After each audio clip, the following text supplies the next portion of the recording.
The rectory stood in brick. That is the first thing worth knowing about it. Not the family inside, not the events to come, but the simple material fact of the walls themselves, their particular color in winter light, the way new mortar sits differently in a cold season than aged stone does. Epworth Rectory, in December of 1716, was a building of 7 years. Its brick had been fired and laid and pointed into place within living memory of the people who lived behind it. The structure was not ancient. It was not crumbling. It was a recently constructed dwelling in a small market town in the low-lying Isle of Axholme in northwestern Lincolnshire, and if a traveler had passed it on a cold December evening and looked up at the lit windows from the road, they would have seen an ordinary household at its ordinary hours. Nothing unusual about the light behind the glass, nothing in the proportions of the building to suggest it was anything other than what it was, the home and workplace of a Church of England rector, recently rebuilt and still finding its settled place in the flat landscape around it. The Isle of Axholme sits in a part of Lincolnshire that does not draw much attention to itself. The land is low. The horizons are wide and unobstructed in every direction, and the sky in winter carries a particular gray weight over the fenland that makes the distance between ground and cloud feel compressed, close, as if the whole visible world has been pressed slightly flat. Epworth itself is a market town, small, practical, accustomed to cold and to the particular kind of quiet that settles over fenland communities in the short days of December, when the light arrives late and departs early, and the intervening hours feel used up rather than wasted. The town had a church, St. Andrew's, whose tower was visible from the rectory windows and from most elevated points in the surrounding flat country. It had a market square, lanes, the practical architecture of a community that had been in the same place for a considerable time and had not needed to advertise itself. And at one edge of this ordinary town, standing in the particular way that rectories tend to stand, slightly apart from commerce, slightly elevated in the social sense, if not always the physical one, the rebuilt Epworth Rectory occupied its ground. The word rebuilt deserves attention here. The 1716 rectory was not the original structure. The house that had stood on this site before was a timber-framed building of an earlier kind, and in the February of 1709, that earlier house had burned. The fire was deliberately set. The family inside had been roused in the night, and the children had been passed from upper windows, and the household had escaped, though only barely, and one of the children, a small boy, 5 years old at the time, had been pulled from an upper windowsill moments before that section of the building collapsed. The question of who had set the fire and why was one that shadowed the rebuilding. Samuel Wesley, the rector, had made enemies in Epworth. His politics were strongly held. His manner of conducting parish affairs was not universally welcomed, and the resentments of his parishioners had found expression in more than one form over the years of his tenure. The arson was never formally resolved, but the family rebuilt, in brick this time, with the practical understanding that brick does not take a flame the way timber does, and by the end of 1709, or thereabouts, the new structure was going up on the same ground, and within a few years it was the home the family knew. By December 1716, the rectory had stood for approximately 7 years. Its walls were solid and newly pointed by the standards of the day. Its structure was in good repair. It was a multi-room dwelling, large by the standards of what most people in Epworth inhabited, proportionate to the requirements of a rector who had a family of considerable size, a study for his work, a hall for receiving parishioners, rooms enough for the children still at home, and quarters for the servants who managed the practical running of the household. The building faced outward to the town, and inward to its own domestic arrangements. The kitchen was at one end of the daily commerce of the household. The study was at another. Between them, the rooms that a family occupies when it is living its ordinary life, eating, working, reading, praying, preparing for sleep, arrange themselves in the particular way that each household arranges such spaces, worn into habit over years of the same routes taken between the same rooms at the same hours of the day. It is worth lingering on the building's relative newness because it becomes significant in the explanations that were later attempted and later debated. A 7-year-old brick structure in an English winter has specific physical properties. Brick contracts in cold, mortar settles. New buildings make sounds that older ones have already made and moved through. The small internal adjustments of materials finding their equilibrium over the first decade or so of a structure's life.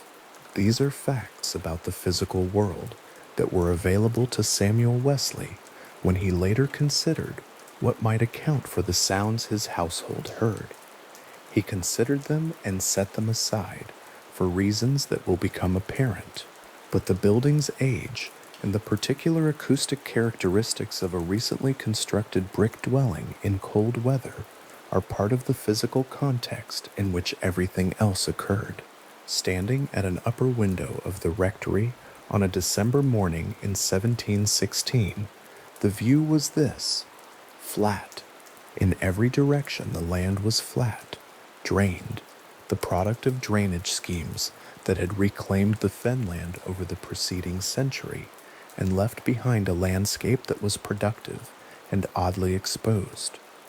The Isle of Axholme had been genuinely insular once, a raised area of ground surrounded by marshland, accessible by causeways, distinct from the country around it in ways that centuries of settlement had softened but not entirely erased. By 1716, the flatness was managed and farmed, the waterways were controlled, and the town of Epworth sat in this wide and level country, with the church tower of St. Andrew's rising above the rooftops as the nearest vertical thing in the middle distance. In winter, without leaf cover, the town was legible from the rectory. The street, the market, the church, the pale low sky above all of it, sitting close over the fen in the particular way it does in December, when cloud and cold and shortened daylight make the whole of a landscape feel pressed toward the ground. Samuel Wesley Sr.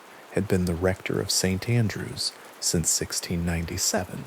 He had been in the post for nearly 20 years by December 1716, which is long enough to have accumulated both allies and enemies in a community, and he had managed to accumulate more of the latter than the former. His politics were high church Tory, in a period when such positions were actively contested. His manner with parishioners who disagreed with him was not conciliatory. He had served time in Lincoln jail for debt in 1705, a circumstance that is worth dwelling on briefly, because it did not remain a private matter. Debt imprisonment in early 18th century England was not invisible, and the spectacle of a rector imprisoned for owing money to local tradesmen and creditors was not one that passed without consequence for his standing in the community he served.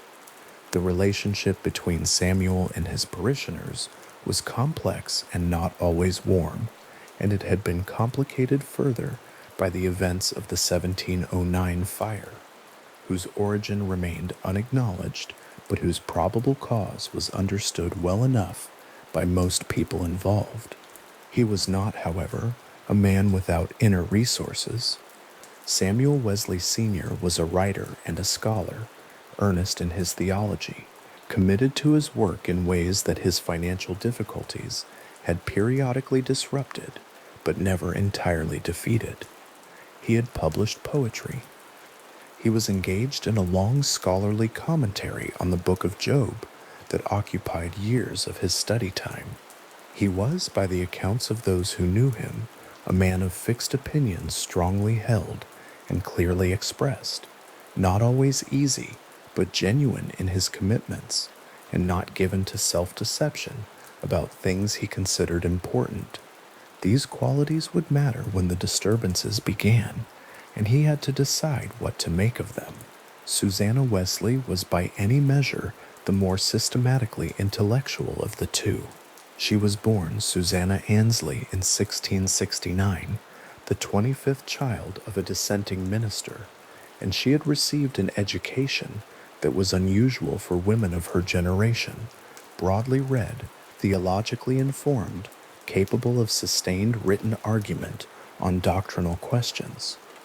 By December 1716, she was 47, and she had been managing the Epworth household for the better part of 2 decades with the kind of systematic intelligence that her letters demonstrate clearly. Her letters are the best surviving record of someone thinking carefully about what is actually the case. She writes without drama. She notes what she has observed. She distinguishes between what she herself witnessed and what she was told. She corrects her own earlier impressions where subsequent experience has modified them. Reading her correspondence is an experience of sitting with someone who takes accuracy seriously and has the intellectual habits to pursue it. The household she managed in December 1716 included a number of her surviving children. Susanna and Samuel had had many children, a count that varied with the particular records consulted, but which included losses as well as survivals, the ordinary and devastating arithmetic of early 18th century family life. The children still resident in Epworth in December 1716 included several of the daughters, among them Emily Wesley, who was the eldest surviving daughter and a figure of particular importance in the events of that month. Emily was in her mid-20s, educated, opinionated, and possessed of a quality in her writing that her mother also had, a directness of observation, an unwillingness to claim certainty she did not have, and an equal unwillingness to deny what she had actually experienced. John Wesley, who would become the founder of Methodism, and through whom the Epworth case would eventually reach a much wider audience than the family's immediate circle, was 13 years old in December 1716. He was not at Epworth. He was resident at Charterhouse School in London, separated from his family home by a considerable distance and by the particular isolation that distance imposed in a period before rapid communication. Letters took time. News from Lincolnshire arrived in London in the form of carefully composed pages that described events after they had occurred, sometimes well after, framed and interpreted by the person who had written them in the intervening days. John received his knowledge of what was happening in the family home through this medium, through his mother's handwriting, his sister's handwriting, the particular ways each of them chose to describe sounds and events that they were present for, and he was not. His elder brother, Samuel Wesley Jr., was also absent. Samuel Jr. was at Westminster School. He too received the family's letters. He too was part of the correspondence that became the primary documentary record of the Epworth disturbances. Both brothers were, in a sense, witnesses at a remove, informed rather than present, receiving the testimony of those who had been in the rooms where things occurred, reading the accounts of their mother and their sister and their father, and composing their responses from a distance that was both physical and epistolary. The letters they received and the letters they wrote back form a substantial portion of what we now know about December 1716 at Epworth Rectory. John Wesley, particularly, spent the rest of his life collecting and preserving this correspondence, and it was through his later work that the case entered the permanent record, rather than dissolving into private family memory. The daily structure of the Epworth household in winter followed a rhythm that Susanna had organized and maintained over many years. Morning prayers came first, family prayers, conducted in the hall or a main room of the house, with Samuel Sr.'s voice carrying the familiar liturgical forms through whatever cold had settled overnight into the rooms. Scripture reading followed. The children's education, which Susanna conducted herself with a rigor that she documented in her own letters, and which later scholars have noted as a likely precursor to the structured discipline her son John would bring to the Methodist movement, occupied the daylight hours. The practical running of the house, meals, the management of the servants, the maintenance of the household's financial and domestic order was Susanna's domain in the most complete and organized sense. She was not merely the rector's wife in the social sense of the phrase. She was the administrative intelligence of the household, and the household ran because she ran it. Samuel Sr. spent his days in study and in the obligations of his parish. St. Andrew's Church was a 5-minute walk from the rectory door, close enough that the tower was visible from the upper windows, close enough that the sound of the church bells organized the day's hours for the household in the way that church bells did for every English community of the period. He wrote, he prepared sermons, he conducted the practical business of a Church of England parish in a market town, marriages, burials, the administration of church records, the management of church lands and church finances, and the endlessly complicated relationships between a high church Tory rector and a Lincolnshire Fenland parish that did not always share his enthusiasms. The study at the rectory was where most of his working hours were spent, when he was not at the church itself. The servants in the household included at least one maidservant and a manservant named Robin Brown, both of whom appear in the family accounts that survive from December 1716 as witnesses to the events of that month. Robin Brown's role in what was documented was a particular one. He was used as an investigator of sorts, directed to various parts of the house, to listen and locate and report, a role that suited the practical requirements of his position, but that apparently placed him in close proximity to whatever was producing the sounds in the house, with consequences for his own equanimity that the family letters record with notable specificity. But in early December 1716, before any of this had begun, Robin Brown was simply the manservant in the household, going about the ordinary business of maintaining a rectory in winter, fires laid, animals tended, the 100 practical details of a working household in a cold season. The flatness of the Isle of Axholme was, in winter, a particular kind of quiet. The fen has its own sounds. Wind across flat open ground moves differently than wind through hills and valleys, and there is a quality to the silence of a drained fenland on a still winter night that has no echo and no relief, just open air and cold and the occasional sound of a bird or a distant animal or the creak of a gate somewhere in the town. Inside the rectory, in the evenings, the ordinary sounds of a household at its close-of-day arrangements dominated. The clatter of the kitchen, voices, the sounds of children settling, the small auditory furniture of domestic life. And then, at a certain point each evening, the family would gather for evening prayers, as they gathered every evening. Evening prayers at the Epworth Rectory were not a brief or perfunctory affair. Samuel Sr. was a man for whom the forms of religious practice were not ornamental. The prayers were conducted with attention and with the expectation that attention would be given. Susanna, who had her own substantial and independent theological convictions that had led to some notable disagreements with her husband over the years, participated in the evening prayers as she participated in everything else she did, seriously with her full attention on the matter at hand. The children arranged themselves in their customary order. The servants attended.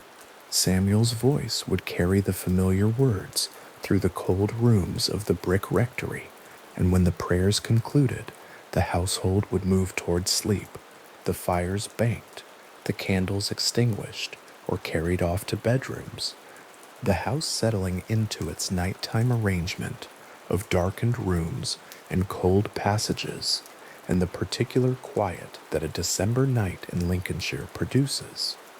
The rectory's brick walls held whatever warmth the day had generated.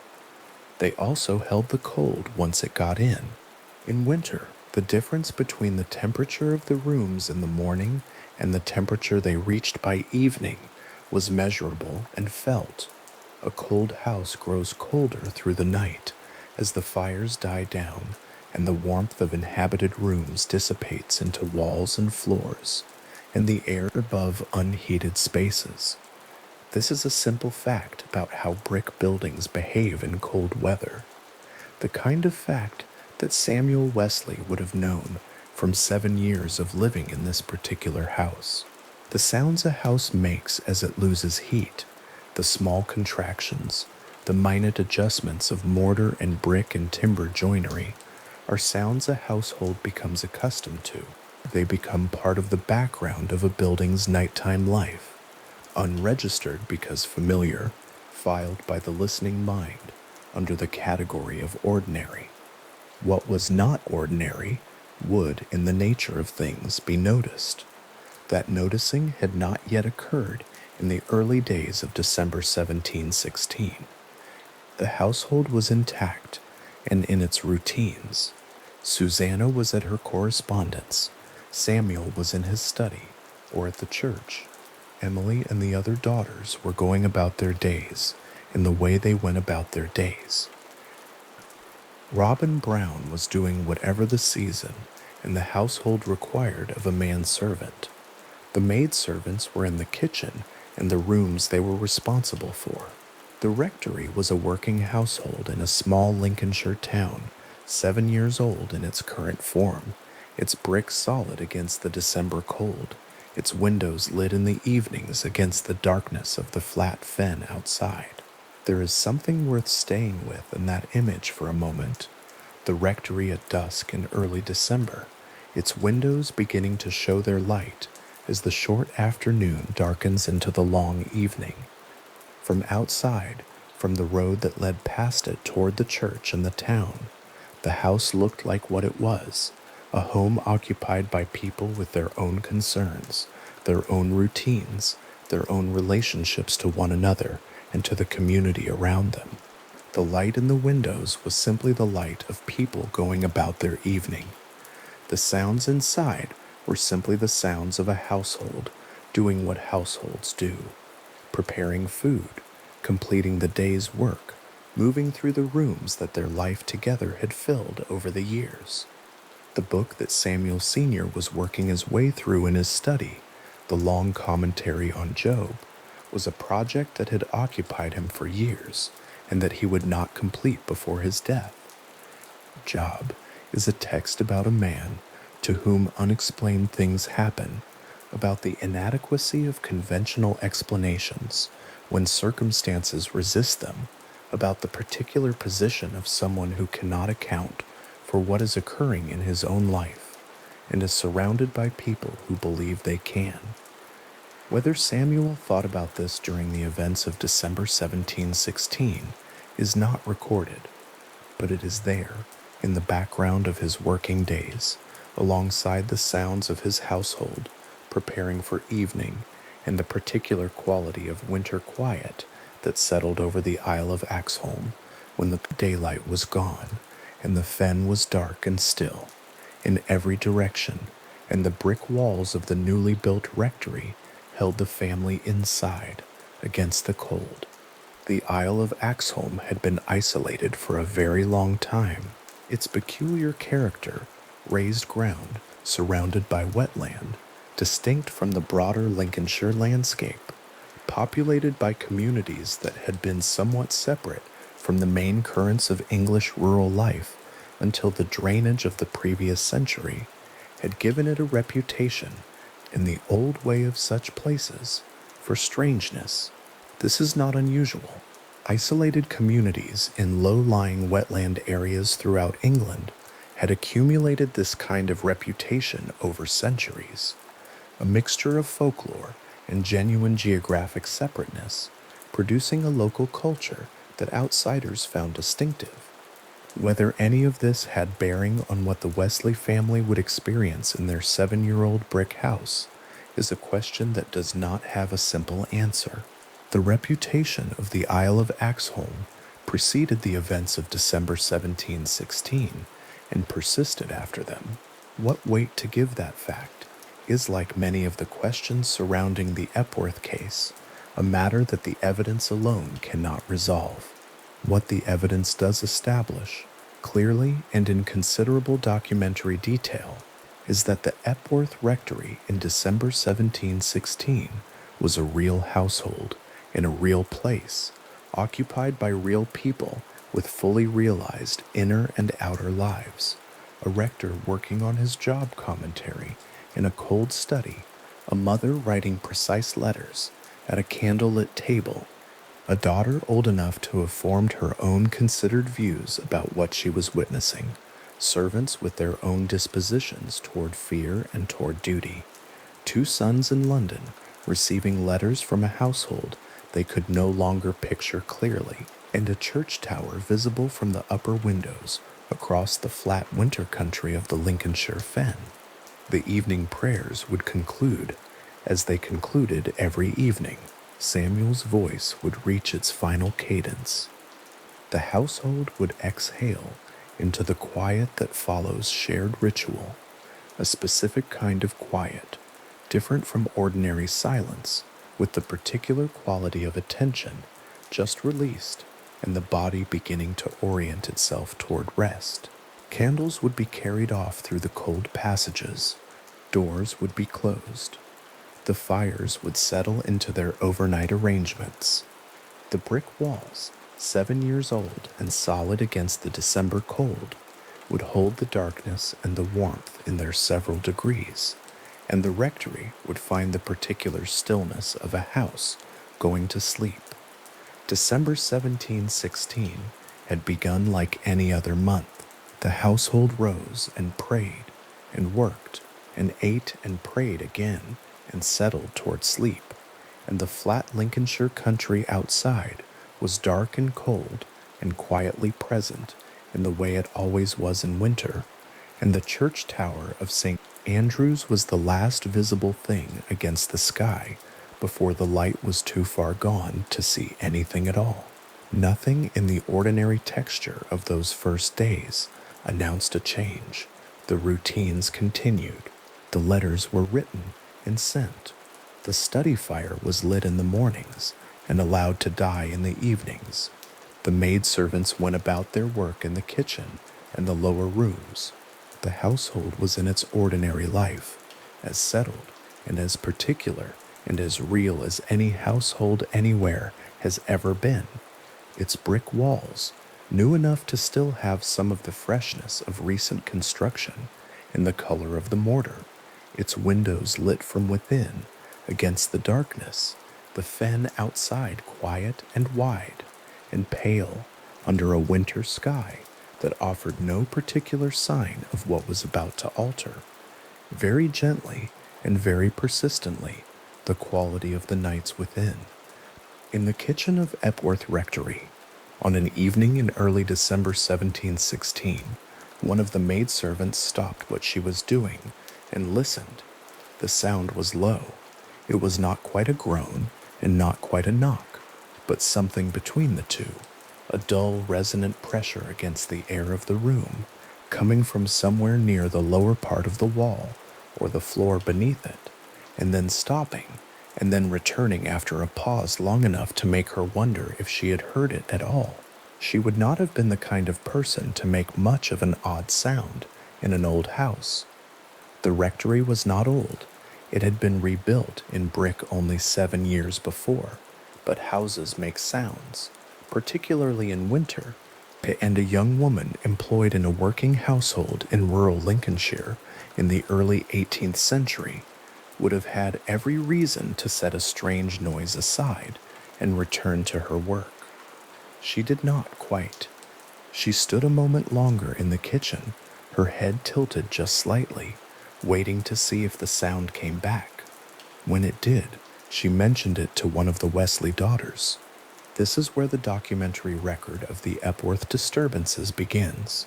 Not with a theologian, not with a rector, not with a mother composing a letter in careful English, but with an unnamed maidservant pausing over her work and deciding that what she had heard was worth saying aloud.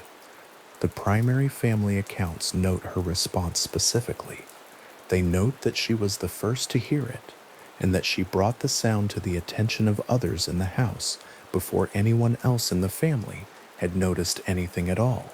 The detail matters because it establishes from the outset that the disturbances at Epworth Rectory began, as far as the surviving record shows, with a witness who had no particular reason to expect anything unusual and every practical reason to dismiss what she heard. The sounds she described were coming from somewhere near the kitchen and the hall. They had the quality, she and others said later, of something below or behind the ordinary surfaces of the house, behind the plaster of the walls, or beneath the floorboards, or in some intermediate space that the structure of the building should not have contained. The groaning aspect of the sound is mentioned in several of the family accounts in these early days of December, though it is the knocking that would come to dominate the testimony as the weeks continued.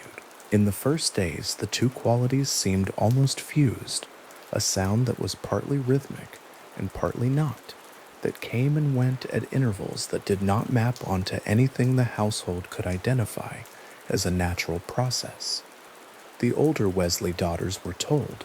They listened. They heard what the maidservant had heard, or something very like it, and the accounts that survive from this early period carry a tone of patient puzzlement rather than alarm. The sound was strange and without an obvious source, but it was not yet frequent enough or loud enough to feel like more than a household oddity. The rector's large family was accustomed to the rhythms and textures of the rebuilt rectory, and a low knock or groan in the lower rooms of a brick building in winter was not by itself a remarkable thing. The daughters noted it. They waited to see what developed.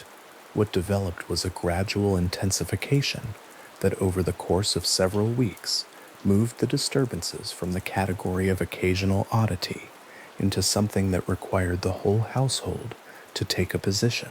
Emily Wesley, one of the elder daughters who left some of the most detailed written accounts of the whole period, described in her letters the way the sounds changed in the days following the first reports from the kitchen. The knocking, she wrote, became more frequent. It became more varied. Where it had begun as a single muffled impact, a groan, a thud, it expanded into what she described as a rhythmic and purposeful pattern, a sequence of knocks that arrived not randomly, but at intervals that implied, to the people listening to them, something like intention.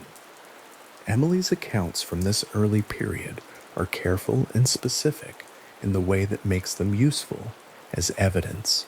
She was not a credulous or imaginative person in the ways that label is usually applied. She was a woman of some education, managing the practical realities of a large household in a cold and isolated part of England, and her letters to her brother Samuel Jr. carry the quality of someone committed to accurate description rather than dramatic effect.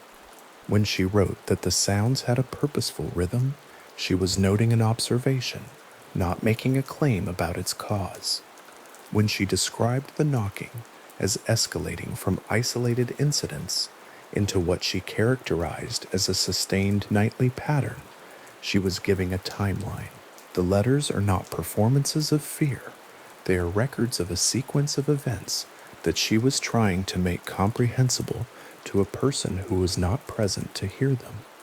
The sounds she described in the later weeks of early December went beyond simple knocking on walls. She noted a noise like bottles being dashed together, a bright, sharp clashing sound with a glassy or metallic quality distinct from the blunt percussion of a knock against plaster or wood. She noted a sound like something being dragged slowly across a floor in an upper room. These two descriptors appear in more than one family account from the same period, which is the kind of independent corroboration that gives them evidential weight. Emily described the bottles and the dragging, and she was not the only member of the household to do so. The sounds were being heard by multiple people, separately, in different parts of the house, and the descriptions they offered matched each other with a consistency that made the range of ordinary explanations increasingly difficult to sustain. Samuel Wesley Sr., the rector, was told.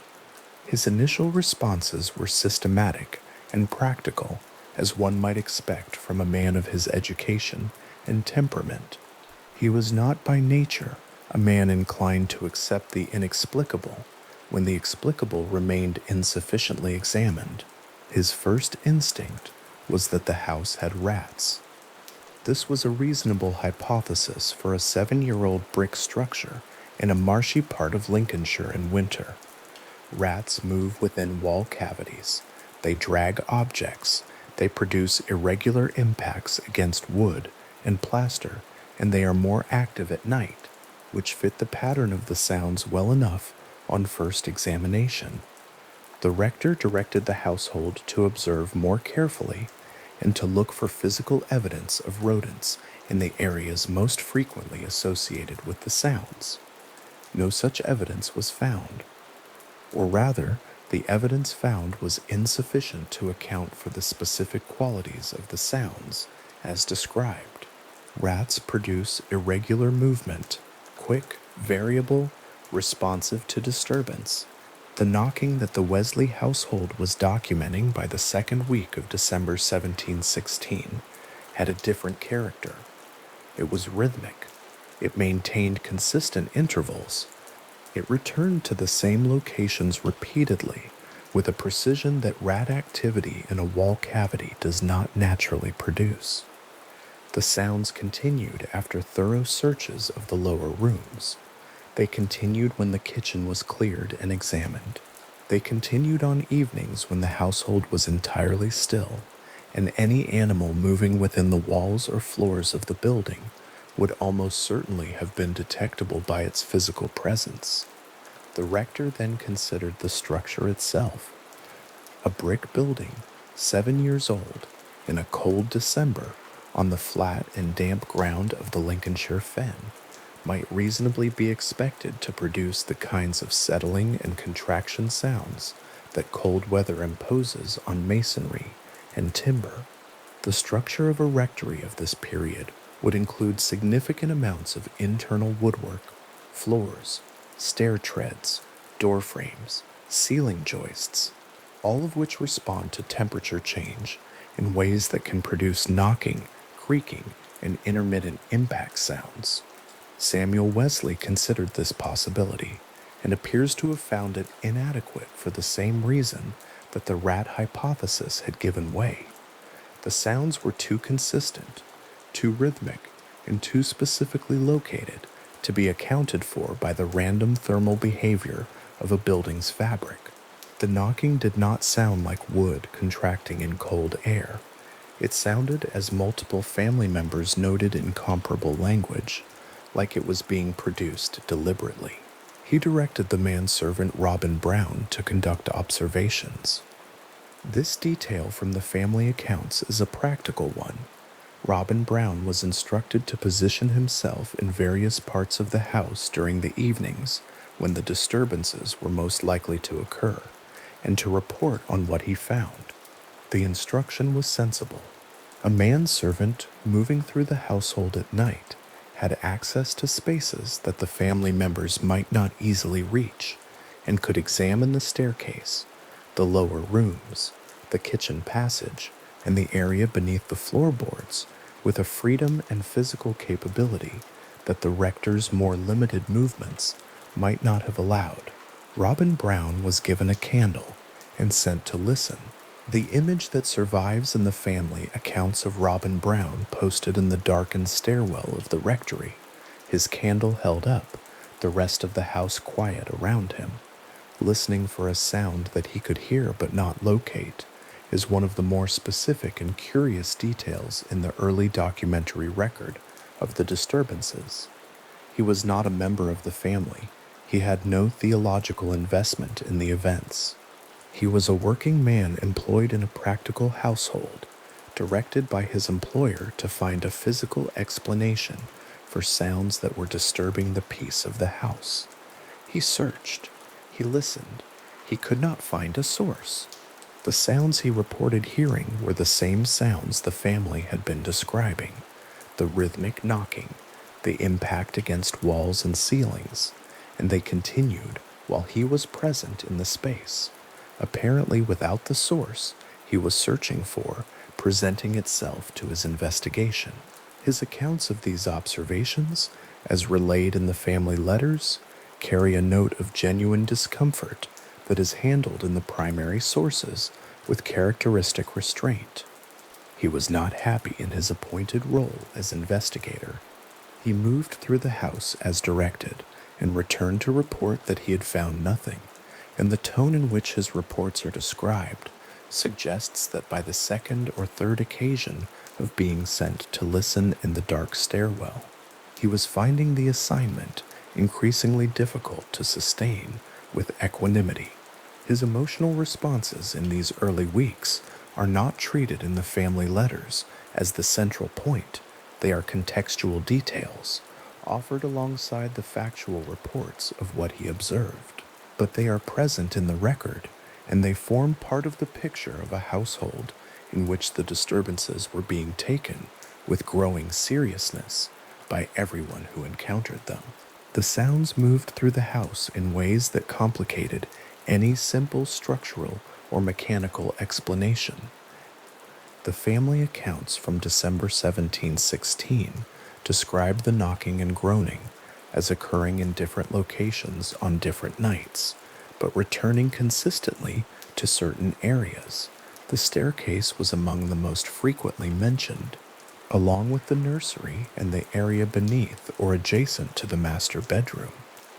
The movement of the sounds through the building was one of the characteristics that multiple witnesses noted independently, and it was this feature, more than the volume or the specific quality of the sounds, that made the ordinary explanations feel most strained. A structural settling sound does not migrate through a house from one room to another. Rats do not knock on walls in a regular rhythm. The sounds that the Wesley household was documenting by mid-December 1716 moved, and the movement was one of the things that made them strange. Emily Wesley described this quality in her letters with some care. The sounds, she noted, did not stay fixed in a single location. When household members moved from one room to another, the knocking would, in some accounts, appear to follow, or at least to appear subsequently in the room to which the listener had moved. This feature was reported by more than one family member and could not easily be attributed to any single interpretation. It might suggest that the sounds were widely distributed through the building's fabric, so that any given room would eventually produce its own incident independent of the listener's movement. It might suggest something more purposeful. The family letters hold this observation at the level of reported fact, without the editorial commentary that would tip it toward one interpretation or another. By the middle weeks of December, the disturbances were occurring every night. This is the clearest single fact about the escalation of the Epworth phenomenon in its first month, the move from occasional and isolated incidents to a nightly pattern that the household had no practical way to avoid encountering. The family went to bed. The sounds began. The knocking on walls and ceilings continued through the dark hours of the winter evening, through the period of earliest sleep, and sometimes into the small hours of the night, before ceasing without explanation and without apparent cause. The household rose in the morning. The sounds were not present in the daylight hours, or not consistently. The evenings came, the sounds returned. Samuel Wesley Sr.'s response to the nightly recurrence of the disturbances shifted in character over this period.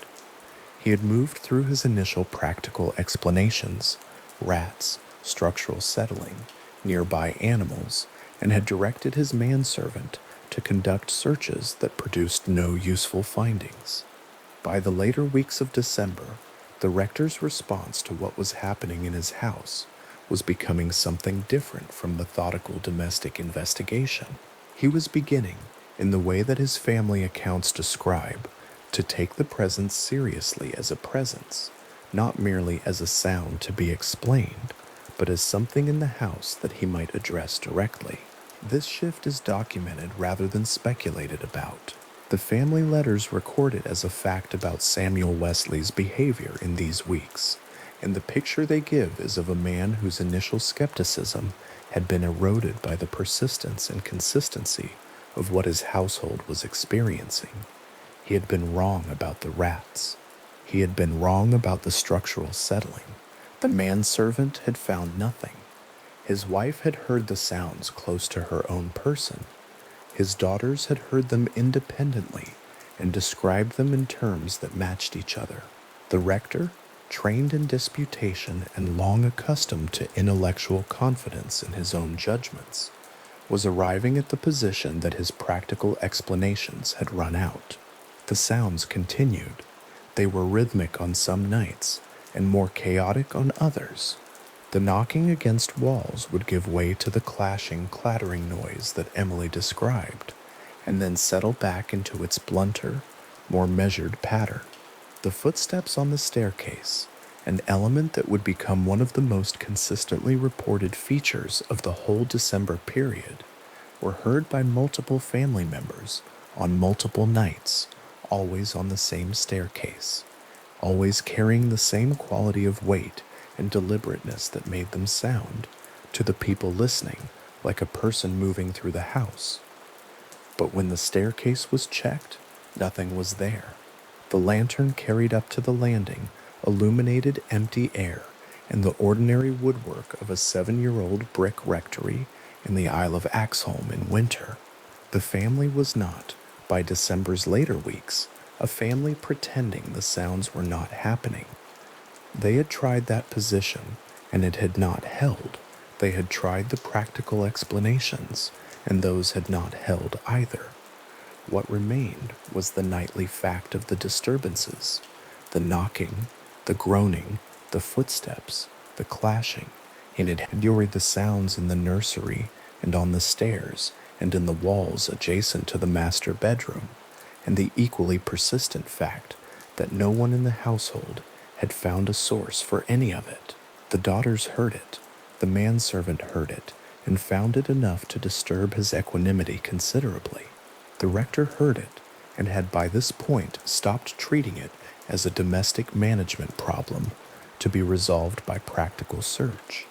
Susanna Wesley heard it, and would write about what she had heard with the kind of precision and care that characterized everything she committed to paper. The household was not, it should be noted, a household given to communal hysteria or to the collective amplification of a shared anxiety.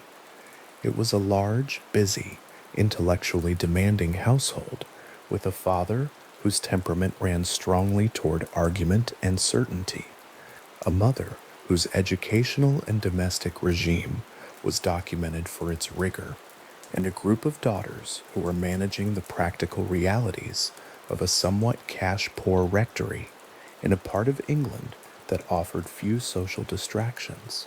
These were people occupied by real work, real domestic demands, and real intellectual lives. The disturbances were interrupting their sleep and their evenings and the ordinary order of their days, and the fact that they were taking them seriously was not a reflection of credulity or of a spiritually excitable household culture. It was a reflection of the fact that the sounds were actually there, heard by multiple sober and independent witnesses night after night, and that no one had been able to explain them.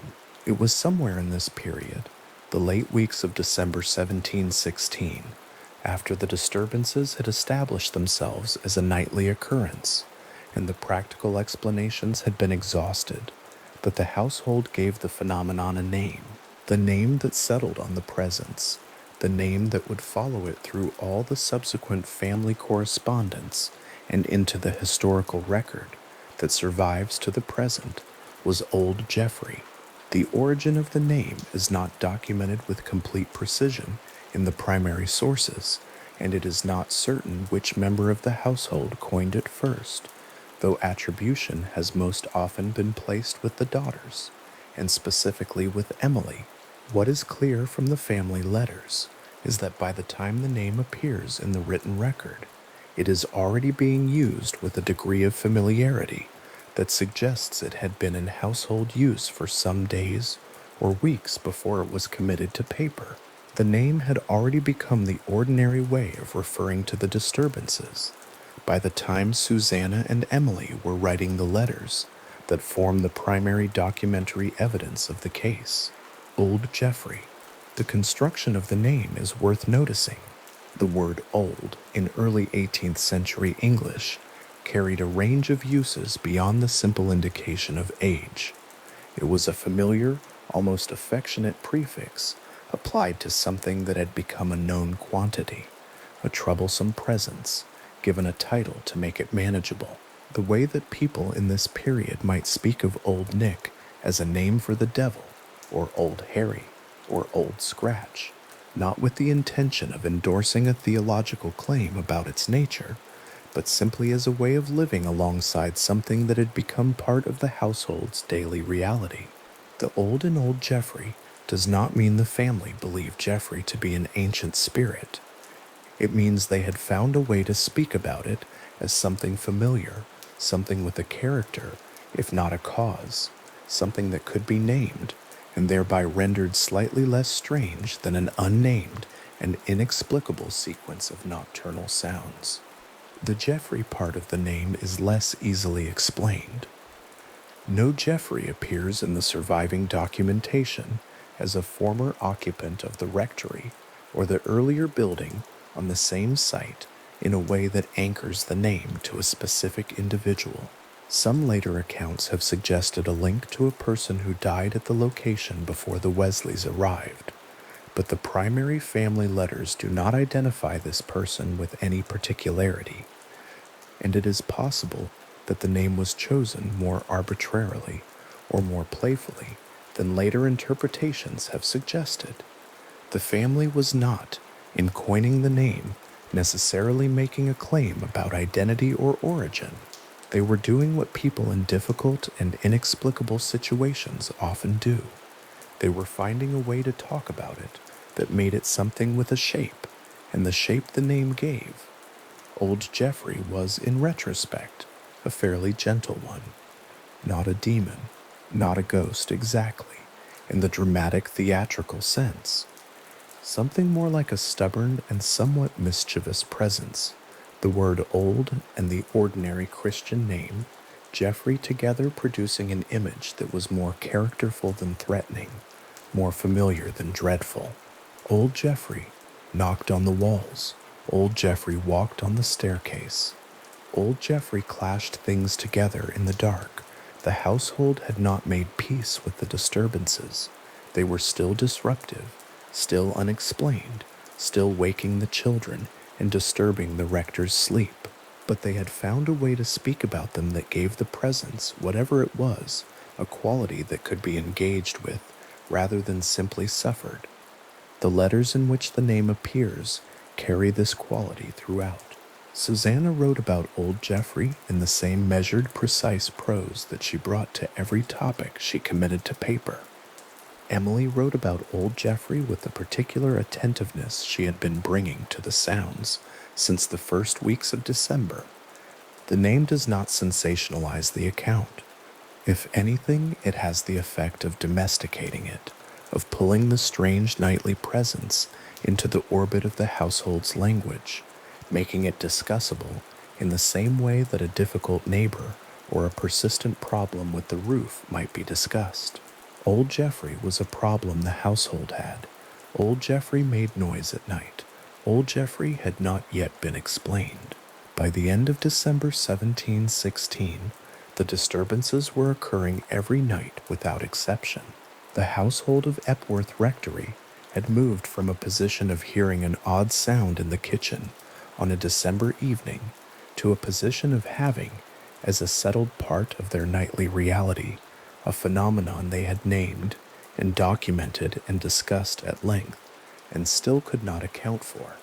The maidservant who had paused over her work 6 weeks earlier to listen to something she could not identify had been joined in her uncertain attention by the rector's wife, 3 of his daughters, the manservant sent to investigate, and eventually by the rector himself, a man who had begun with rats and settled timber and ended with something he was prepared to speak to aloud in the dark rooms of his house. Old Jeffrey knocked. Old Jeffrey moved through the upper floors and the staircase. Old Jeffrey made the sounds in the nursery and near the master bedroom that woke the family night after night through the long cold weeks of that Lincolnshire winter. The household lay in the dark and listened, and the name they had given the presence gave it, in some measure, a kind of company, the company of something known, at least by name, even when everything else about it remained as open and unresolved as the flat gray fen outside the rectory windows in the early dark of a December morning, silent and wide and still. The nightly pattern had established itself. The witnesses had multiplied. The practical explanations had been tried and found insufficient. And old Jeffrey, named and familiar and entirely unexplained, was at home in the house on the Lincolnshire fen and would remain so through the weeks that followed. Susanna Wesley's letter sits on the writing table where she left it, the ink dry now, the candle burned a little lower since she set down the quill. The paper is folded once across the middle and addressed in her careful hand to Samuel Jr., her eldest son, away at Westminster School, and it was written at night, as many of her letters were, in the hours after the household had settled and the sounds had begun again. What she wrote in that letter was not a story. It was an account. The difference for Susanna Wesley was not a small one. She had grown up in a household where precision of thought was a kind of household religion in itself. Her father, Samuel Annesley, had been a dissenting minister of considerable learning, and the quality of mind that had made him formidable in argument had passed to his daughter with full force. By the time she was managing the Epworth Rectory and its succession of children, her letters had become a record of her thinking as much as her circumstances, careful in their grammar, careful in their distinctions, careful above all in the line they held between what she had observed and what she could claim to have understood. And so when Susanna Wesley wrote to her son in December 1716 to tell him that something was happening in the rectory at night, what she produced was not a ghost story. It was testimony. The pages she wrote during those weeks describe a house in which the ordinary sounds of nightfall, the creak of timbers cooling in the cold, the movement of the fire settling in the grate, the particular silence of the Lincolnshire fen pressing in against the windows, had been joined by something additional, something that did not come from any of those sources. She writes of knocking sounds on the walls, precise enough that she found herself counting the intervals between them. She writes of a noise against the tops of doors, a repeated impact that she traced through the house room by room without finding a cause. She writes, in one of the more striking passages, of something she describes as a sound resembling iron objects or heavy implements being clashed together, a hard metallic collision, sharp in the night air, occurring once and then not again until the following evening. And she writes all of this in the same measured prose she used for everything else, as if the unexplained quality of what she was describing was not a reason to depart from the habits of a careful mind, but precisely the reason to hold to them more closely. What Susanna's letters record most consistently is her own progress through the question of what was causing the sounds. This movement from one position to another is documented across multiple letters, and it is one of the details that makes her account particularly worth attending to. In her earliest references to the disturbances, she is cautious, inclined to suspect some rational cause that investigation will eventually supply. She notes that Samuel had initially attributed the sounds to rats, or to the settling of the 7-year-old brick structure, or to some disturbance outside the building's walls, and she does not immediately dismiss these explanations. She is a woman of practical intelligence, managing a large household in a cold and isolated place, and she knows what a house sounds like at night, what the particular noises of that house are. Her conviction when it comes is not the conviction of someone who wanted to believe in something strange. It is the conviction of someone who has worked through the available ordinary explanations and found them insufficient. By the later weeks of December, Susanna's letters record that she has herself heard the sounds close to her own person, near enough, in at least one account, to feel the vibration of a knock through the wall beside her. She describes standing close to the surface of that wall, in the way she might describe standing at a window to observe the weather, with the same careful attention, the same commitment to noting exactly what she found, rather than what she had expected. What she found was a sound she could not account for. She writes this plainly. She does not elaborate into speculation. The knock was there, she could feel it through the brick, and she does not know what produced it. That is the full extent of what she claims, and it is worth dwelling in that quality for a moment, the restraint of a woman who could easily have framed these events in the language of providence or spiritual attack, and who chose instead to write what she had heard, and nothing beyond what she had heard. Her religious convictions were profound and unironic, and the theological vocabulary for discussing supernatural disturbance was fully available to her.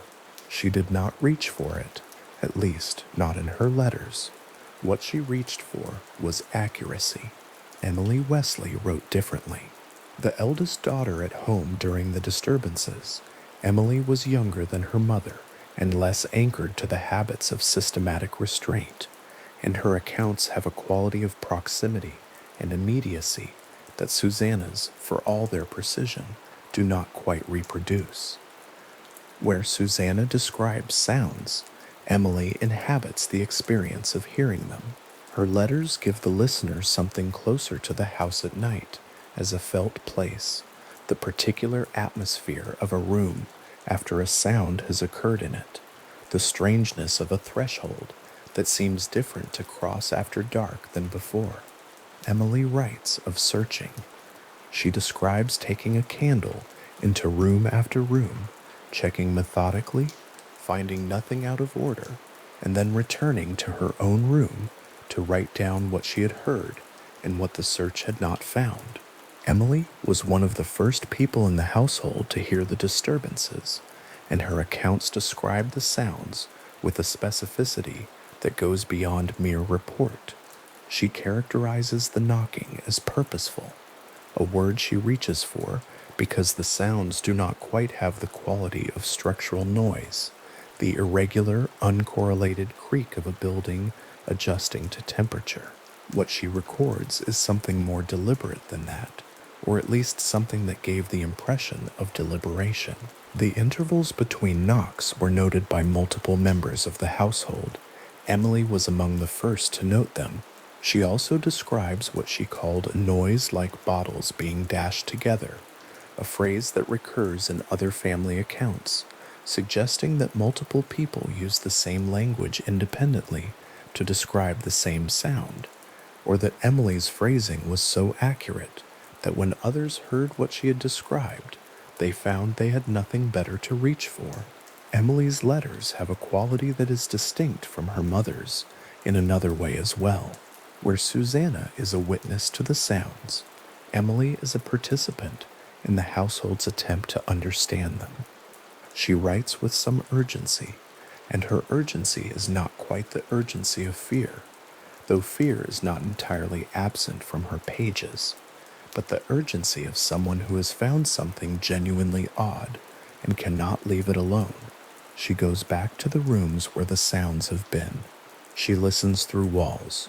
She compares what she has heard on one night to what she heard on the previous night, and notices that certain qualities of the sound have changed, or that the location seems to shift, or that the timing has altered slightly. She is, in her own way, conducting an investigation. Her brother John, reading her letters years later, noted the consistency of her descriptions across multiple accounts written at different times. This cross-referential quality of Emily's testimony, the way that her accounts written in the middle of December speak to her accounts written at the end of December without having been revised toward harmony, was one of the features of the documentary record that John Wesley found most compelling. The details that agree between Emily's earlier and later letters are exactly the details that one would expect a careful observer to report consistently, and they agree in exactly the way that suggests each account was written freshly from memory rather than from a previous account. Samuel Wesley Sr. stands in the center of the hall in the dark and speaks aloud. This is the image of him that emerges most distinctly from the family's accounts, not a frightened man, and not a skeptical one by the middle of December, but a combative one. Samuel Wesley was not a temperamentally quiet person. His theology was high church, and his politics were Tory, and he had spent enough years in a parish that resented both to develop a manner that was direct to the point of bluntness. When he decided that something was happening in his house that deserved a direct response, his method was the one he knew best. He spoke to it. The documented accounts of Samuel's spoken challenges to the phenomenon are among the more striking passages in the family record. He is described in multiple independent accounts as standing in a room or the stairwell and addressing the entity aloud, commanding it, in the name of God, to identify itself and to cease its disturbances. The language he is reported to have used was formal and imperative, the language of someone who knew the theological categories for such encounters and applied them without hesitation. This is consistent with his character as the family knew it. Samuel Wesley Sr. was not a man who expressed uncertainty through silence. What the accounts document as following these commands is the detail that has drawn particular attention in the case's long afterlife as a subject of investigation. According to multiple independent testimonies, including Susanna's, the disturbances did not cease when Samuel spoke. What several accounts describe instead is a pattern of response, sounds occurring in direct reaction to his words, as if the presence in the house was acknowledging his challenge rather than ignoring it. In at least one documented instance, Samuel is reported to have knocked against the wall himself, and what followed was a sequence of return knocks whose count matched or reflected his own. The witnesses to this exchange were not only Samuel. Susanna was present, and her account of it is written with the same careful attention she brought to everything else. She does not claim to know what this exchange proved. She documents it. She notes that it happened, that the return sequence was precise, that her husband's own expression as he listened to it was one she had not quite seen on him before. She does not name what she saw in his face. She leaves the observation at the edge of what she could be certain of and steps back. Samuel's responses to the disturbances went beyond these direct challenges. The family accounts record that he became, in the later weeks of December, something like a dedicated observer, tracking the times of occurrence, the locations, the variations in the sound's quality from one night to the next. He had begun, in other words, doing what his daughter Emily had been doing, treating the phenomenon as something worth understanding rather than simply enduring. His initial skepticism, once it dissolved, was replaced not by belief in any specific explanation, but by a determination to accumulate evidence. This quality in him, the Rectory rector conducting nightly observations of a phenomenon he could not explain, is one of the details that the family letters preserve most vividly, and it has a texture that is difficult to account for if one imagines the whole case as a family production shaped by shared expectation. Robin Brown is a figure who appears in the Epworth accounts with less frequency than the Wesleys themselves, and who left no written testimony of his own. What the family letters preserve of him is a portrait built from the outside, from observations of his behavior, from what others watched him do, from the particular way his responses to the disturbances are described by those who watched. He was the manservant of the household, directed by Samuel to conduct physical investigations of the sounds, to post himself in the darkened stairwell, to search the rooms below the master bedroom, to listen from positions in the house where he might isolate the source. What the accounts describe is a man who carried out these investigations and found them more than he had anticipated. The family letters are consistent on a specific detail. Robin Brown's fear responses were extreme, and they were observed by multiple members of the household independently. He is described as refusing to continue his investigation on more than one occasion after what he encountered in the upper stairwell. He is described as visibly shaken in ways that those who knew him found striking, not the behavior of a man who was merely startled by an unexpected sound, but the behavior of a man whose encounter with whatever he found in the house had affected him at a level the family had not observed in him before. The particular value of Robin Brown's responses in the documentary record is not what he said about what he experienced. He appears to have been unable or unwilling to describe it clearly, but what his behavior communicated to those who watched it. Susanna, who was a careful student of human character, notes his responses with the same attention she brings to the sounds themselves.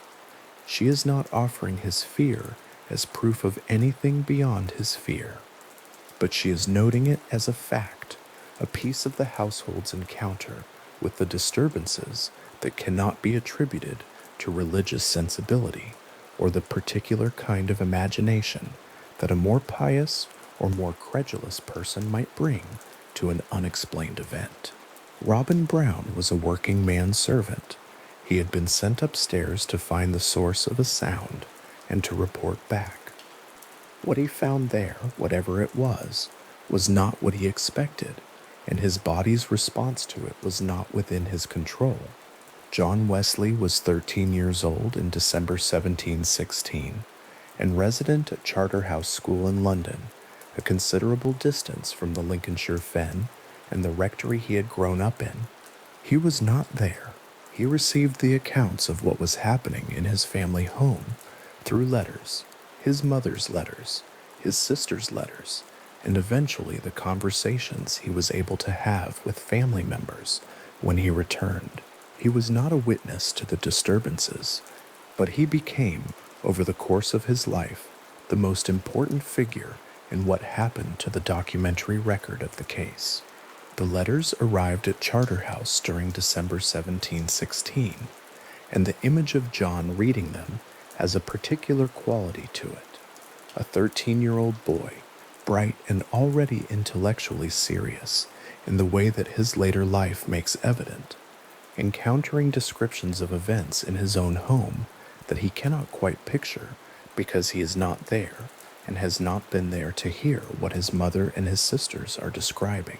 He is reading about a house he knows, the staircase he grew up on, the rooms he has slept in, the walls of the kitchen where the first sounds were heard, and the accounts are telling him that something is happening in those known spaces that no one in the family can explain.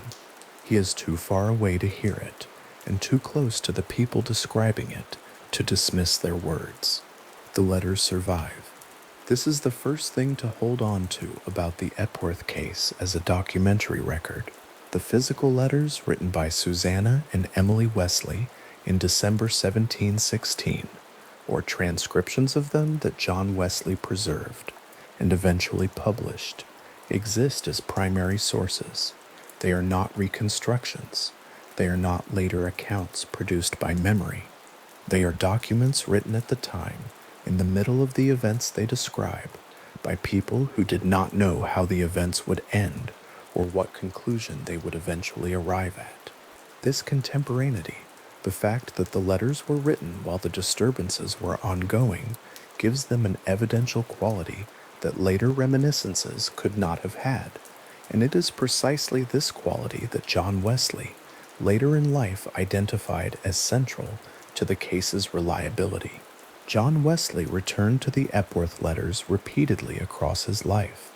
He kept them, he discussed them, he cited them in his journal, and eventually, in 1784, he published them in the Arminian magazine under his own name. By 1784, he was in his 80s, one of the most widely respected religious figures in the English-speaking world, and he chose to present the account his family had produced in December 1716 as a matter of established fact, not as folklore, not as parable, but as documented testimony from witnesses whose character and intelligence he knew personally and could vouch for. The judgment he brought to the case was not the judgment of a naive believer. It was the judgment of a man who had spent decades thinking carefully about what evidence looked like and what it could support. In his journal, John Wesley returns more than once to the specific quality of the witnesses. He cites their number, not one person but many, adults and children, educated and uneducated, spread across different parts of the house on different nights. He cites their independence, the fact that the accounts were written separately, that they could be compared and found to agree in the details that matter, while differing in the smaller details that one would expect individual observers to note differently. And he cites, above all, his mother, Susanna Wesley's testimony. In John Wesley's view, was not simply credible because of her character, though her character was beyond what he felt needed defending. It was credible because of its quality, the precision of her observation, the restraint of her claims, the consistency of her accounts written at different times. These were the qualities that a careful reader of testimony looked for, and they were present in his mother's letters in abundance. The specific feature of the accounts that John Wesley returned to most often was their agreement across witnesses who had no opportunity to coordinate what they wrote. Susanna's letters and Emily's letters were written independently. Robin Brown's extreme fear responses were observed by multiple members of the household who noted them separately. Samuel Wesley Sr.'s account of his spoken exchanges with the presence was corroborated by Susanna, who was present and recorded what she witnessed, without attributing to it any significance beyond what she directly observed. The cross-referential consistency of these independent accounts, the way they speak to each other without having been written toward each other, was, for John Wesley, the core of the case. Not any single testimony, however careful, the pattern formed by all of them together. He was also, it should be noted, aware of the potential objections. He does not present the Epworth case in his journal as if no counter-argument were possible. He acknowledges that the sounds might be attributed to rats, or to the settling of a building, or to some form of deliberate human deception. He addresses each of these possibilities in the terms available to him, noting that the sounds continued through extensive physical searches that found no animal cause, that a 7-year-old brick structure settling would not produce the range and specificity of sounds reported, and that the sustained indoor and responsive quality of the disturbances makes the simpler external noise explanations difficult to maintain against the full body of testimony. He does not claim that his rebuttals are definitive. He claims that the evidence taken as a whole meets a threshold of reliability that he finds it difficult to dismiss. This is, in its way, a sophisticated evidential position for 1784. The framework John Wesley was applying was not the framework of modern psychical research, which would not exist for another century, but it is recognizably the same framework: cumulative testimony, independent corroboration, the gap between what is reported and what available explanations can account for. He arrived at it through the material his family had left him, and through the habit of mind that his extraordinary mother had, in some measure, given him. Susanna Wesley's letters sit in the archive now in transcription, copied and preserved and studied and cited across 3 centuries of commentary on the Epworth case. Emily Wesley's letters sit beside them. Samuel Wesley Sr.'s written reflections on the disturbances produced after the events themselves are part of the record. Robin Brown said nothing, or nothing that was written down, but his behavior is there in the letters of those who watched him, exactly as they noted it, without editorial elaboration.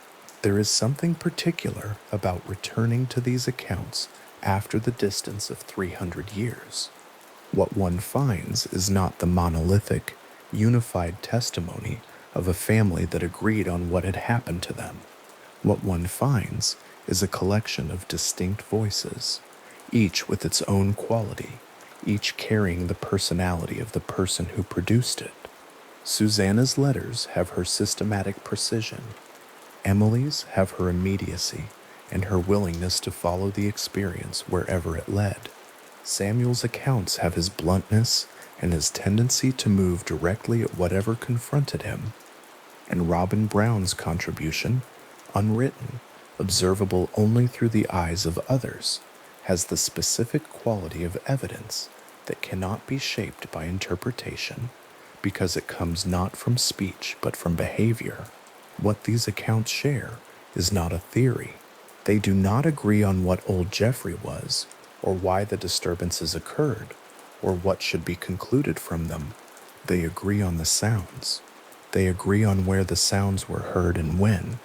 They agree, across their independent records, on specific qualities of the auditory experience that one would not expect multiple people in different parts of a house on different nights to describe in the same terms, unless they were describing the same thing. And they agree that the ordinary explanations, the ones that anyone living in a 7-year-old brick rectory in the Lincolnshire winter would reasonably reach for first, did not, after sustained and serious investigation, prove adequate. The evening prayers at Epworth Rectory ended, and the household moved towards sleep, and Susanna went to her writing table with the candle still lit, and she picked up her quill, and she began to write to her son. She was describing the sounds of the previous night with the same careful attention she had brought to everything else she had ever written about, keeping the language close to what she had observed and pulling it back whenever it moved toward interpretation, producing in the act of writing a document that would outlast the house as it was then, and the family as it was then, and the world as it was then: a mother, an eldest daughter, a combative rector, a frightened manservant, and a son reading letters far from home. Each of them arrived at the same subject from a different angle, with different habits of mind and different distances from the experience, and what they produced in the process of writing it down, or, in Robin Brown's case, in the process simply of being seen, were accounts that have held their consistency across every attempt to read them against each other for 300 years. They do not perfectly agree. They were not written to agree. They agree where the evidence they describe agrees, and they differ where individual observation and individual attention naturally differ, and the shape formed by their combined testimony is not something that can be reduced to any single one of them. The letters exist. The accounts exist. The staircase they describe is still standing in the Lincolnshire town of Epworth, in the house that was 7 years old in December 1716 and is considerably older now.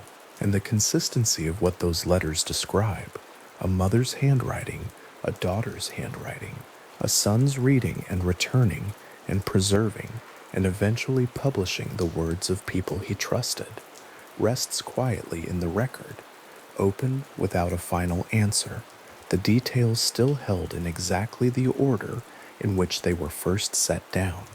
The sound that appears most often in the family accounts, described with the most consistency across the greatest number of separate testimonies, is a knocking. Not a single knock, not an accidental impact, but a rhythmic rapping on walls and doors and floorboards, a sound with the deliberate quality of repetition, the kind of sound that makes a person pause and then count again, because it seems to be happening in sequence. This is where the documented profile of old Jeffrey begins, not with the more dramatic accounts of crashes or footsteps, but with the knock on the wall that repeated, that moved, that seemed to follow no physical logic the family could locate or explain. Multiple witnesses across the December 1716 accounts describe this knocking as the foundational sound of the disturbances. Susanna Wesley, Emily Wesley, and several of the younger children each produced accounts in which the knock on the wall or the base of a door appears as the first thing heard, the sound that oriented attention, that signaled the beginning of an episode. The sound would repeat at intervals. It would sometimes move laterally along a wall, as if tracking a path from one side of the room to the other. On certain occasions, witnesses reported it pausing when someone in the adjacent room moved or spoke, and then beginning again after a moment of stillness. These are the qualities the accounts return to: the regularity, the apparent responsiveness, the fact that no search of the walls or floors behind the sound ever produced a source. The knocking was consistent. It was specific. It did not resolve. Beyond the knocking, the auditory profile documented in the Epworth accounts contains several distinct categories of sound. The groaning or moaning was reported by some of the earliest witnesses, the maidservants, who first heard it in the lower part of the house, described a low, drawn sound that they initially assumed to come from outside or from an adjacent space, something they could not place in the ordinary structure of the building they knew well. This sound appears less frequently in the later and more detailed accounts than the knocking does, but it is present in the earliest descriptions and represents the first category of disturbance the household encountered. It carried the quality, in the accounts that describe it, of something sustained rather than percussive, a long sound against which the sharper knocking would later stand in contrast. The latching sound was a category documented particularly clearly in Susanna Wesley's own testimony. She described lying awake in the master bedroom and hearing a noise that resembled the action of a door latch, the mechanism lifting and dropping, repeated at intervals over an extended period. She noted that she knew the doors in question were already latched. She noted that she investigated. She noted that she found nothing to account for the sound. The particular quality of this detail in her account is its ordinariness. She is describing a sound so specific and so domestic that it is impossible to read her account as the product of generalized anxiety or atmospheric imagination. She heard a latch. It repeated. It was not produced by any source she could find. She wrote this down in a letter to her son in careful, unadorned sentences, and the precision of her description is what gives it its weight. The sound of heavy footsteps on the staircase was reported by multiple family members independently and with enough consistency of detail that it forms one of the most firmly established elements of the documented profile. The footsteps were described as heavy, heavier, in several accounts than any member of the household would produce, and they moved in a direction, most commonly from the lower staircase upward toward the landing. Several testimonies describe counting the steps, matching the sound to the known number of stairs in the rectory's staircase, and noting that the footsteps reached a certain point and then stopped. The stopping was noted almost as often as the sound itself. The footsteps would ascend, arrive at the landing, and cease without any subsequent sound of movement in the room above, without any door opening or closing, without any voice or further disturbance. They simply stop. Multiple people in separate rooms on separate nights recorded this same sequence. The more dramatic sounds in the profile, what the family accounts describe variously as bottles being dashed together, or iron implements clashing, or a sudden crash from a room found empty when checked, appear less frequently in the primary testimonies and are harder to assess for consistency because the descriptions vary more. Emily Wesley's accounts include at least one reference to a sound she compared to bottles or glass objects colliding in a room she had recently entered and knew to be without any such objects. Other accounts reference crashes or impacts that, when investigated immediately, left no visible disturbance in the rooms where they had seemed to originate. These sounds occupy a different register in the documentary record than the knocking and footstep accounts. They are less repeated, less precisely described, and less consistent across witnesses, but they appear in enough of the independent testimonies to form a genuine part of the record, and the family treated them as part of the same phenomenon they were otherwise experiencing, rather than as separate or unrelated events. The timing of the disturbances was itself a documented pattern. The accounts are consistent in placing the most intense and sustained activity in the evening and night hours, most commonly beginning in the period around 10 o'clock in the evening, after the household had lowered its lights and the family was in bed or moving toward sleep, and continuing in some cases into the small hours. Samuel Wesley Sr. was explicit about this pattern in his own accounts, noting that the disturbances rarely intruded on the daytime hours in any sustained way. Emily Wesley is the primary source for the observation that the sounds did occur at least once during daylight. She recorded a specific instance in which knocking was heard in the afternoon, but even her accounts confirm that the nocturnal pattern was the dominant one. The house by day was largely undisturbed. The house after 10 o'clock at night was a different matter. This nocturnal pattern is worth examining closely as a documented characteristic rather than as evidence of any particular interpretation.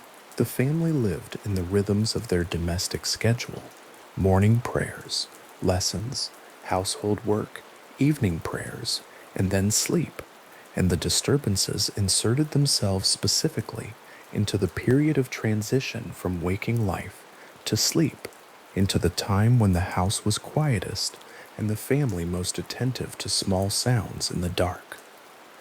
Whether this pattern was a feature of the phenomenon itself or a feature of the conditions under which quiet sounds become most audible and most noticeable is a question the accounts do not settle. The family documented the pattern. They could not explain it. Both of those things are true simultaneously, and the record holds both without forcing a conclusion. The question of whether old Jeffrey's activity intensified specifically in relation to Samuel Wesley Sr. is one that several witnesses address directly. Susanna Wesley's letters include what is one of the more carefully observed notes in the entire body of family correspondence. Her description of noticing that the sounds seemed to respond to her husband in a way they did not respond to others, that they were more likely to produce sequences of knocking or louder disturbances when Samuel was present, speaking, or directing household prayers.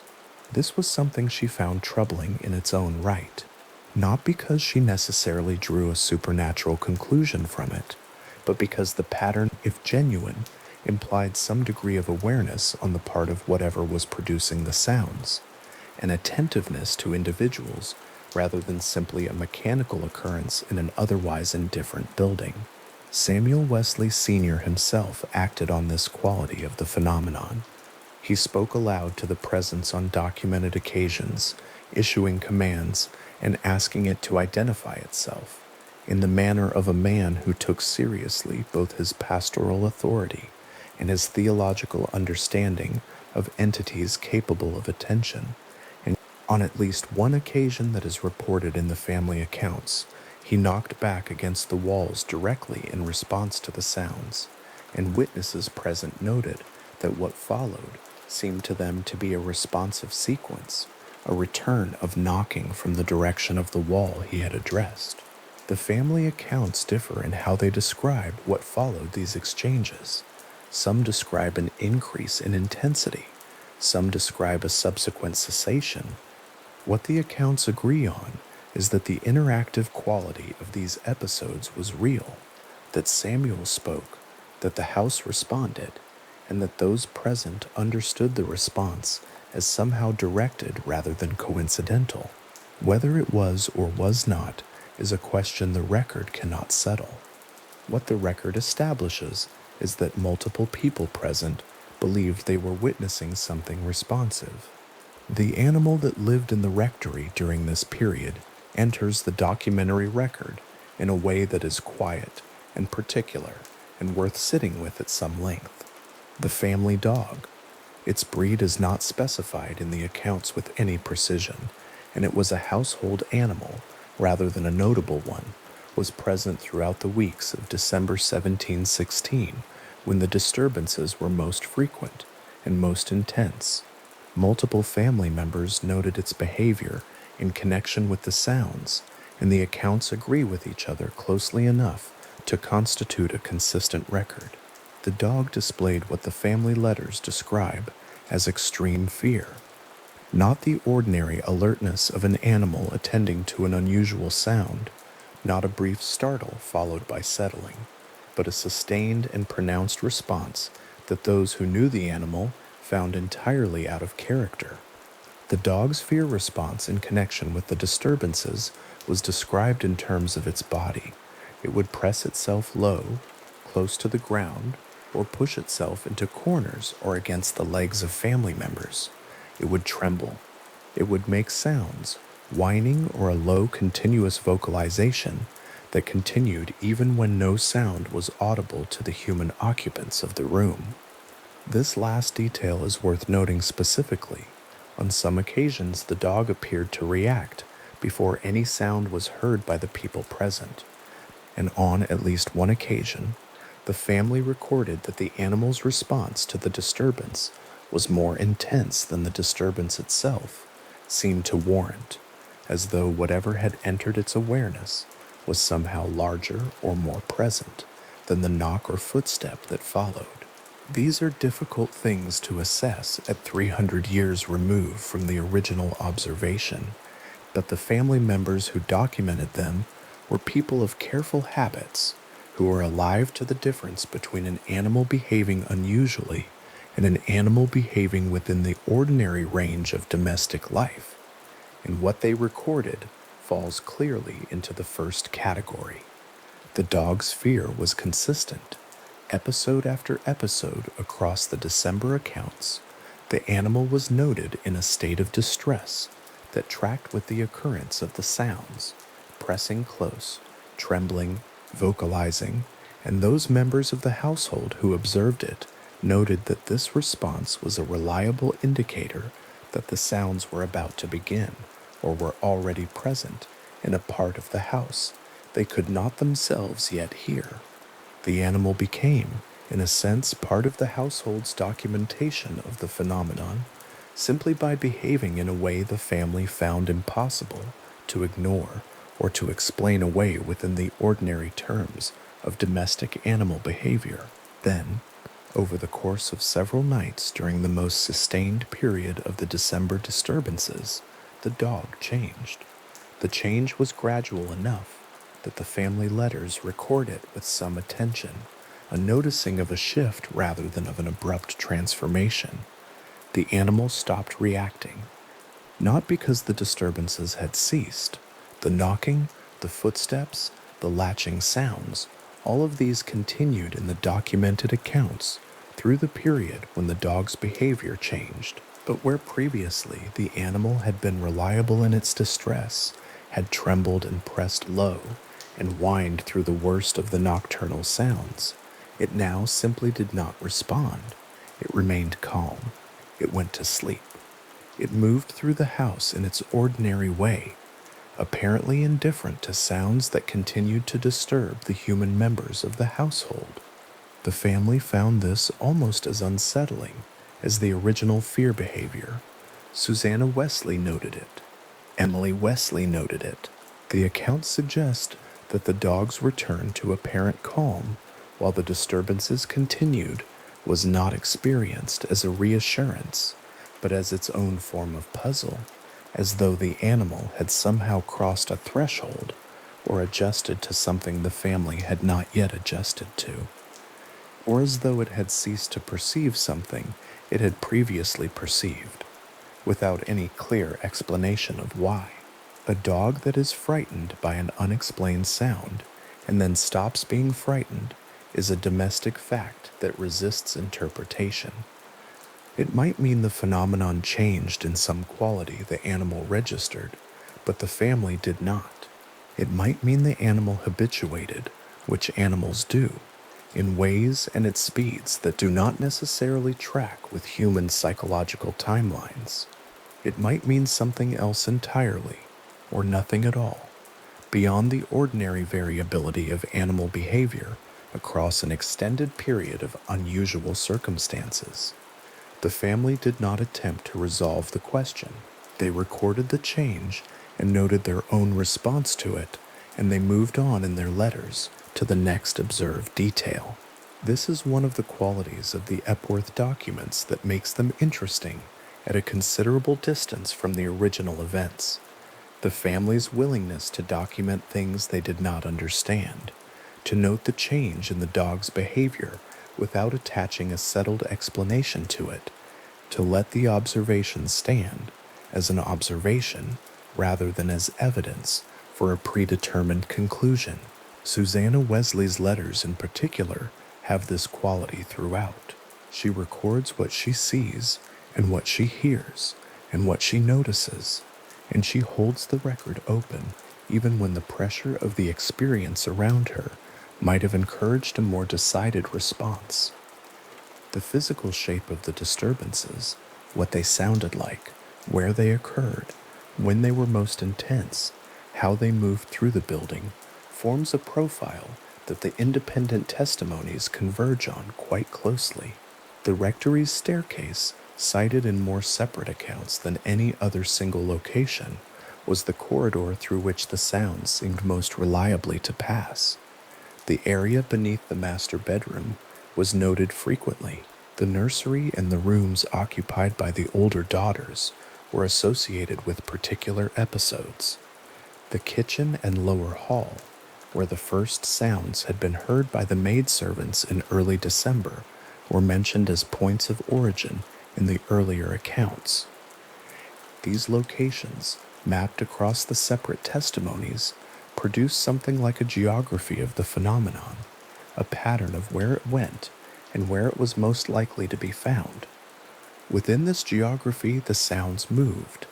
They did not present themselves as fixed to a single point in the way that a structural problem or a nesting animal might produce a sound that remained locatable and consistent. They shifted, they seemed to follow. A knock on the wall of one room would be succeeded by a knock on the ceiling of the room below, or the same knock would seem to begin at one end of the staircase and move to the other.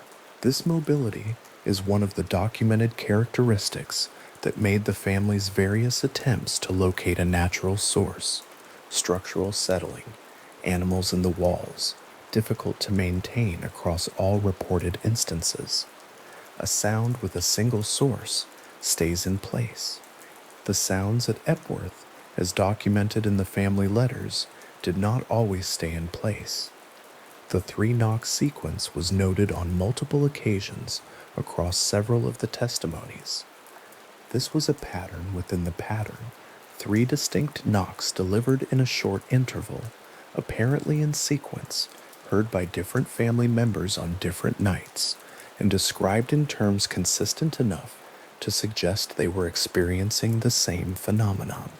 Samuel Wesley Sr.'s own responses on the occasions when he knocked back against the walls followed this same three-knock structure, and the accounts of what happened next, the sounds that followed his response, were interpreted by those present as a continuation of the sequence, as though the three-knock pattern was a form the presence had adopted, rather than a random feature of whatever was producing the sounds. Susanna Wesley's account of her own direct close-range experience of the sounds is one of the most specific documents in the Epworth record. She described standing near enough to a wall through which knocking was occurring to feel, or nearly feel, the vibration of the sound in the brick. She described the quality of the sound as deliberate, her own word, or a word she would have used, rather than mechanical, though she was careful in her letters not to leap from the quality of the sound to a firm conclusion about its origin. She heard something she could not explain at close range, in her own house, in a building she had lived in for 7 years, and knew in its ordinary sounds and its ordinary silences. She wrote about it with the same care she brought to everything she wrote, and the result is a testimony that has been read and reconsidered for 300 years without losing its particular weight. The older daughter's accounts add layers of detail that Susanna's letters do not always contain.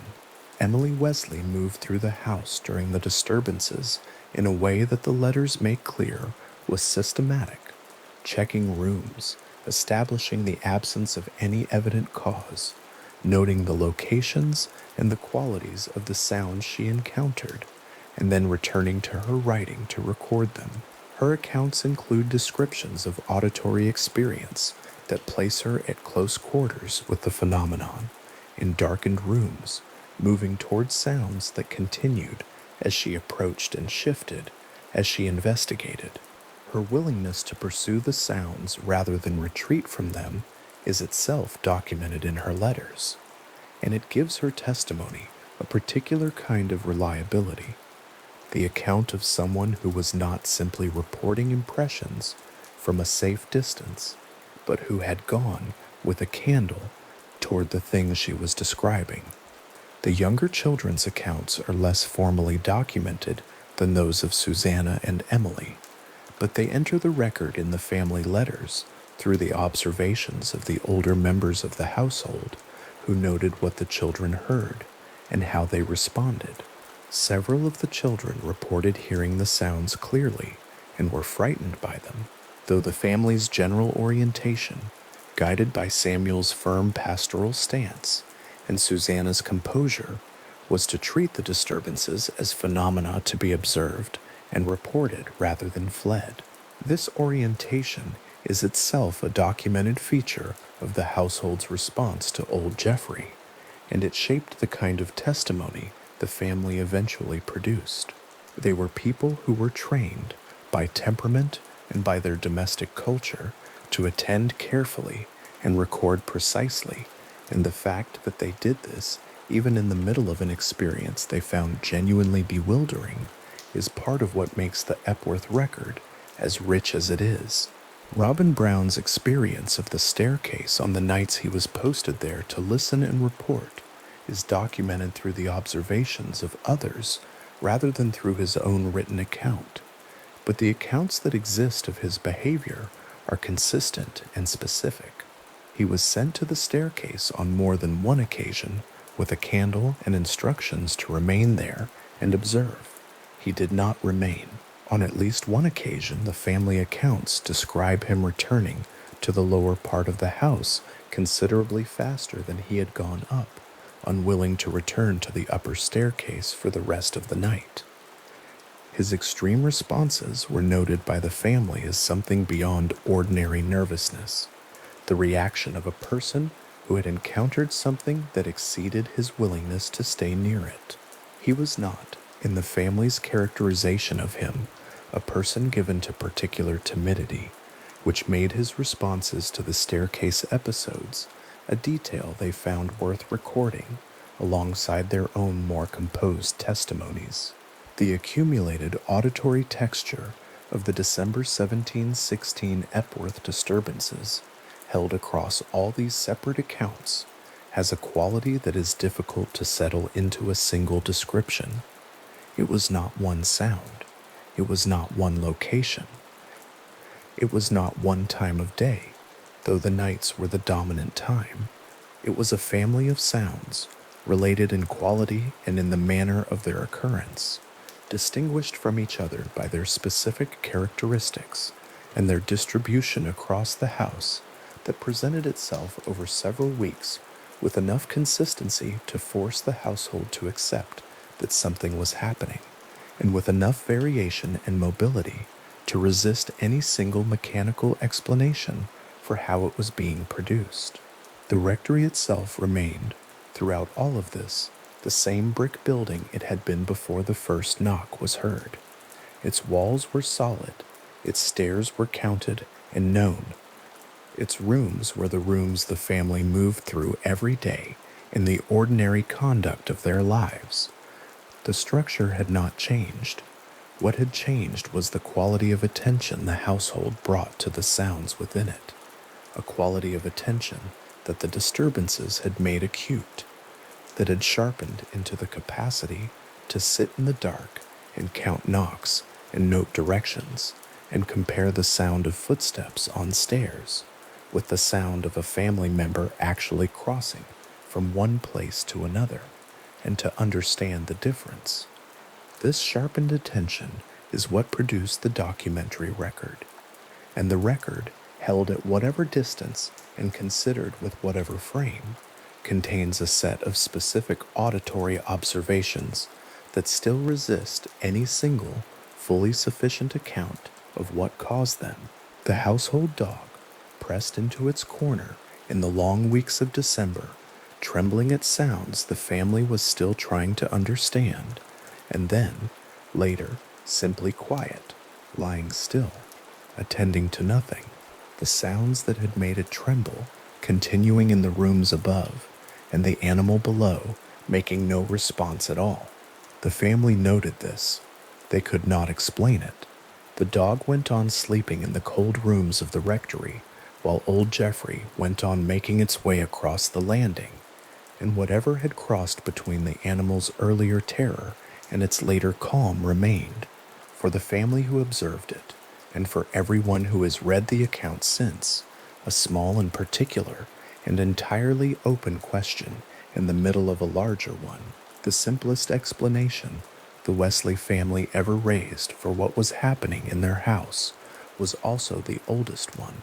Somewhere in the letters, in the margins of the accounts, and in the conversations that the family turned over among themselves through those December weeks, the question arose of whether the presence might belong to someone, a former occupant, a person who had lived in or around the rectory before the Wesleys arrived, and who had, for reasons the living could not determine, remained. It was a framework the early 18th century kept ready to hand. It did not require particular credulity to reach for it.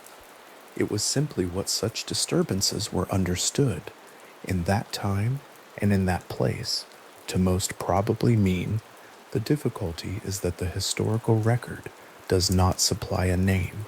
No clearly documented individual has been identified in the surviving parish or property records as someone who died in the rectory before Samuel Wesley's tenancy, and whose story might be threaded through the noise and knocking of December 1716. The folk tradition, in other words, had a shape but not a subject. The name Old Geoffrey, which gave the presence a kind of worn familiarity, the title of something long established, something that had been around long enough to earn an epithet, may have been constructed around the assumption of an occupant rather than derived from any independent knowledge of one. The family named what they could not identify. The naming preceded any identification, and no identification ever came. This is worth holding for a moment, because it says something precise about the condition of the case from the very beginning. The Wesleys were not passive in their experience.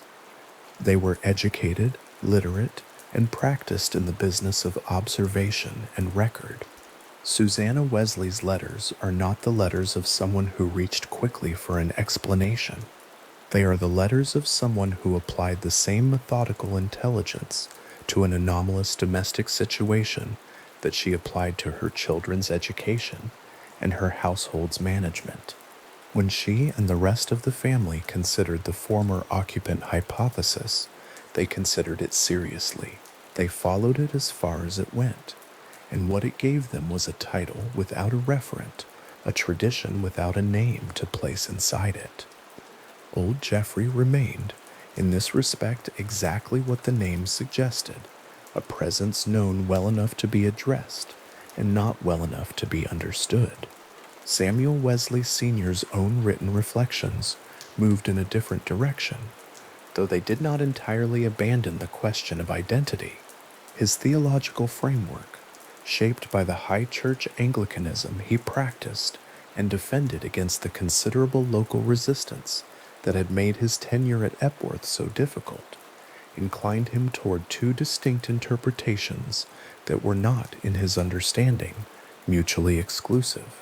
The first was demonic origin, the possibility that the disturbances were produced by a non-human agency of a kind his tradition recognized and named.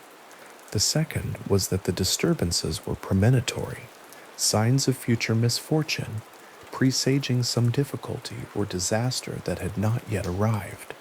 This was a convention in early 18th century English religious thought that did not require a supernatural presence in itself.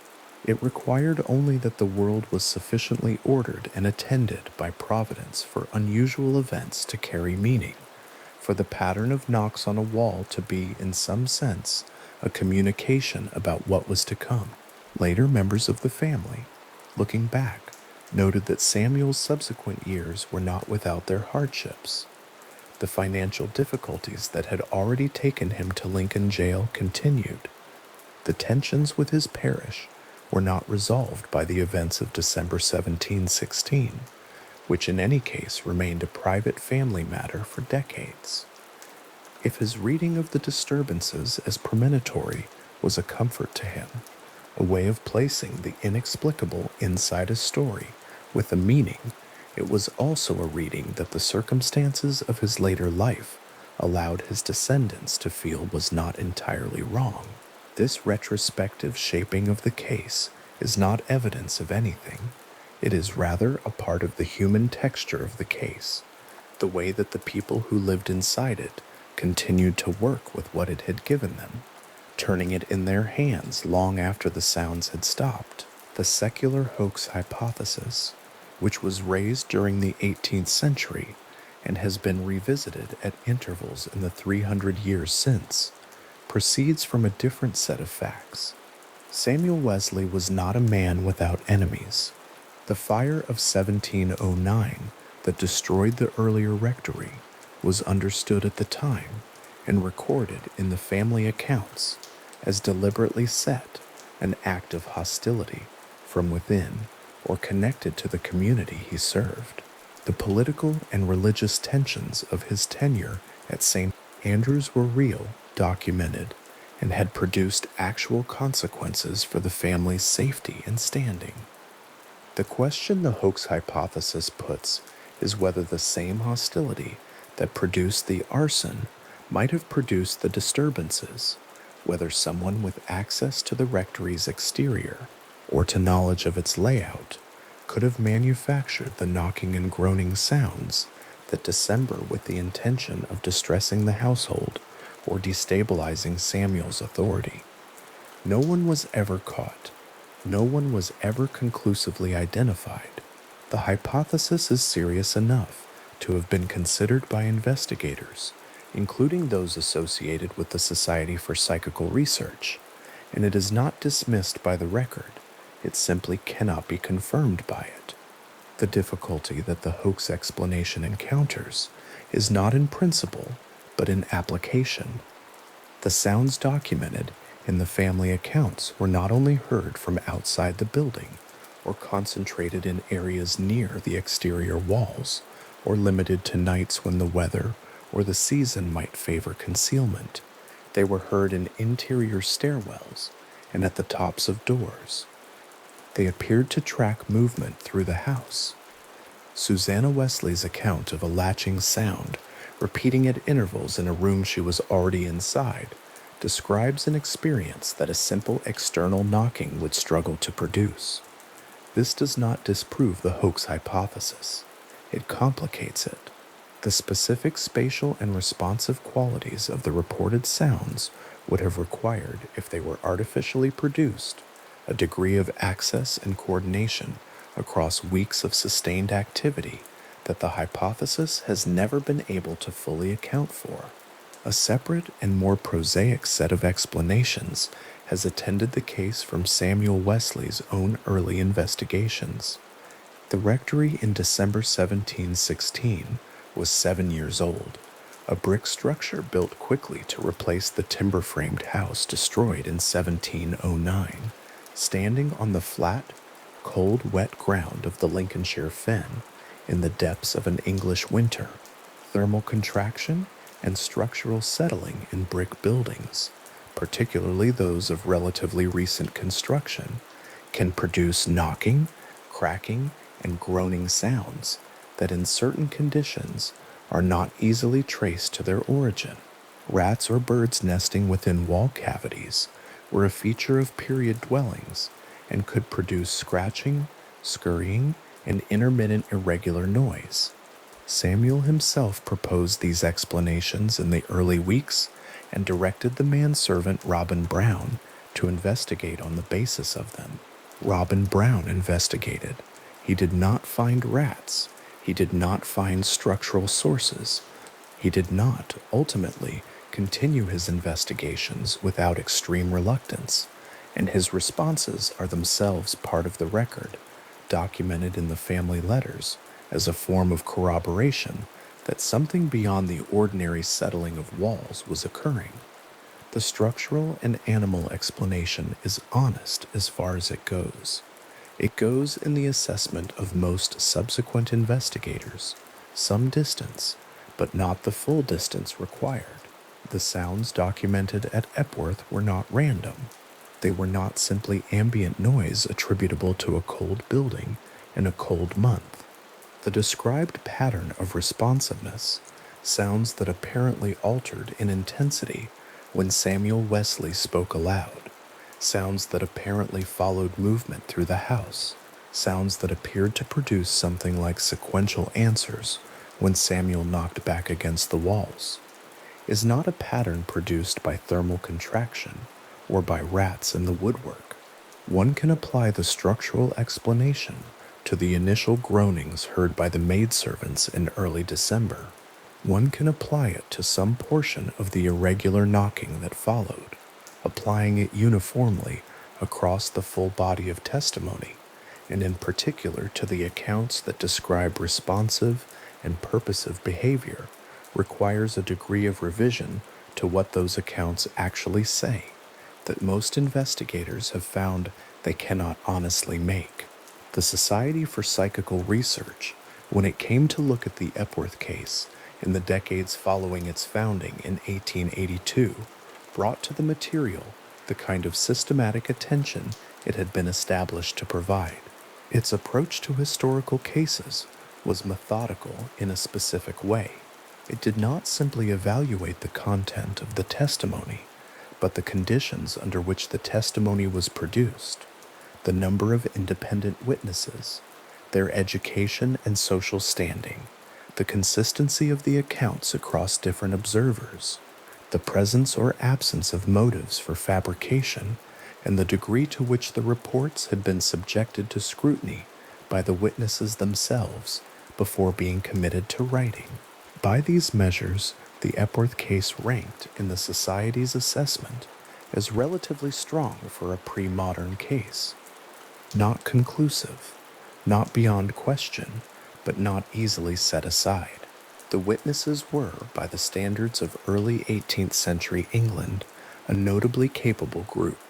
Susanna Wesley's intelligence and methodical cast of mind are evident in her letters, which read not as the reports of someone frightened into credulity, but as the reports of someone applying careful observation to an experience she finds genuinely anomalous. Emily Wesley's accounts carry the same quality, alert, specific, resistant to easy explanation. Samuel Wesley Sr. was combative by temperament and deeply invested in the rational order of his world. He was not a man inclined to admit that something in his house exceeded his understanding. The fact that he came to do so and to document that process is itself a part of the evidential picture. The Society noted, in particular, the consistency of independent accounts across multiple observers, describing the same sounds in the same locations on the same nights, a consistency that is more difficult to produce through mutual contamination or shared expectation than it might appear, given the family's documented habit of comparing accounts and finding that they matched. John Wesley published the family letters in the Armenian magazine in 1784.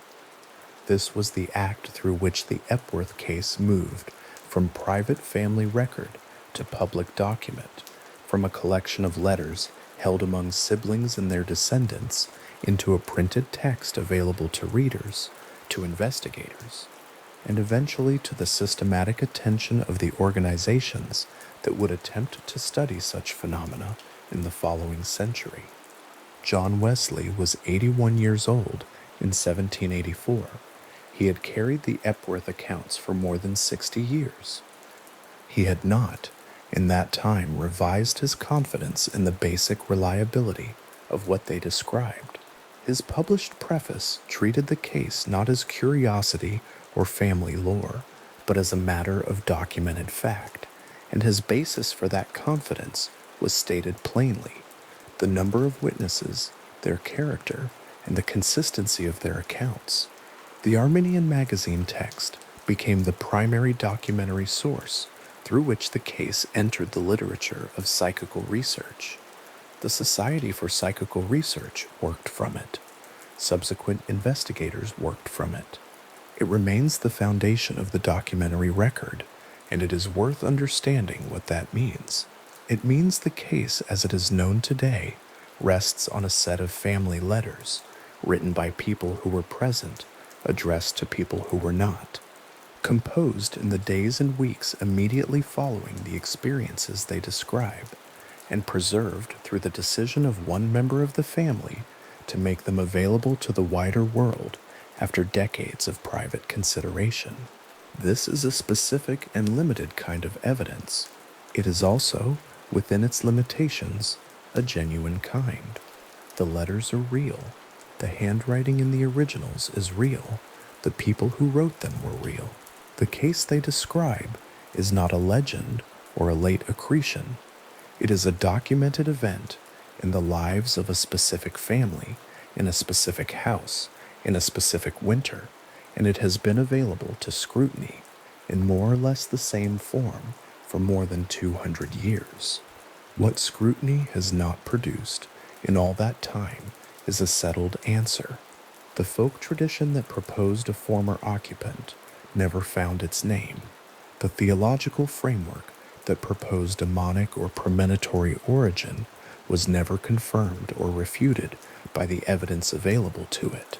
The hoax hypothesis named no perpetrator and accounted for the indoor responsiveness of the sounds only with difficulty. The structural and animal explanation covered a portion of the testimony without convincingly covering the whole. The Society for Psychical Research found the testimony credible and the phenomenon familiar. It matched in its broad outlines what investigators in the late 19th and early 20th centuries were beginning to call poltergeist activity, a class of reported phenomena characterized by spontaneous sounds, apparent object movement, and a quality of apparent purposiveness or responsiveness to the people present. The category was descriptive rather than explanatory. Naming a type of phenomenon is not the same as accounting for it. The Epworth case entered the poltergeist literature, and the poltergeist literature did not resolve it. It simply gave it a context. The category itself is worth pausing inside for a moment, because it opens outward from the Epworth case into something considerably wider. Reports of spontaneous knocking, unexplained footsteps, sounds of objects displaced in empty rooms, and disturbances that appear to attend specific individuals or locations rather than occurring at random. These are not confined to one culture, one century, or one country. The Epworth case of December 1716 is a well-documented instance of a class of reported experience that appears in the records of many different times and places, varying in its specific character and in the degree to which the witnesses have been studied, but consistent in its broad outline. What the witnesses hear, what they cannot find, what they report, and what they cannot explain, these patterns recur. The Epworth letters in this wider view are not simply a family's private account of a strange few weeks.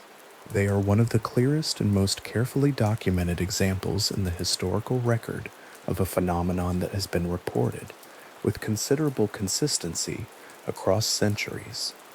The question of what the phenomenon is remains, in this wider view as in the Epworth case specifically, without a satisfactory resolution. The Society for Psychical Research's assessment was that the testimony was credible. It was not that the testimony established a supernatural cause. The distinction is important and was maintained carefully in the Society's published discussions of historical cases. Credible testimony establishes that something occurred. It does not establish what that something was. The people who heard the knocking at Epworth Rectory heard something. That much the record supports. What produced it, whether a presence with some kind of agency, whether a physical mechanism not identified in 1716, or since, whether something located in the structure of the building and the season and the particular stress of the household in that difficult winter, is not established. The question is still open in the precise sense that no answer proposed has been sufficient to close it.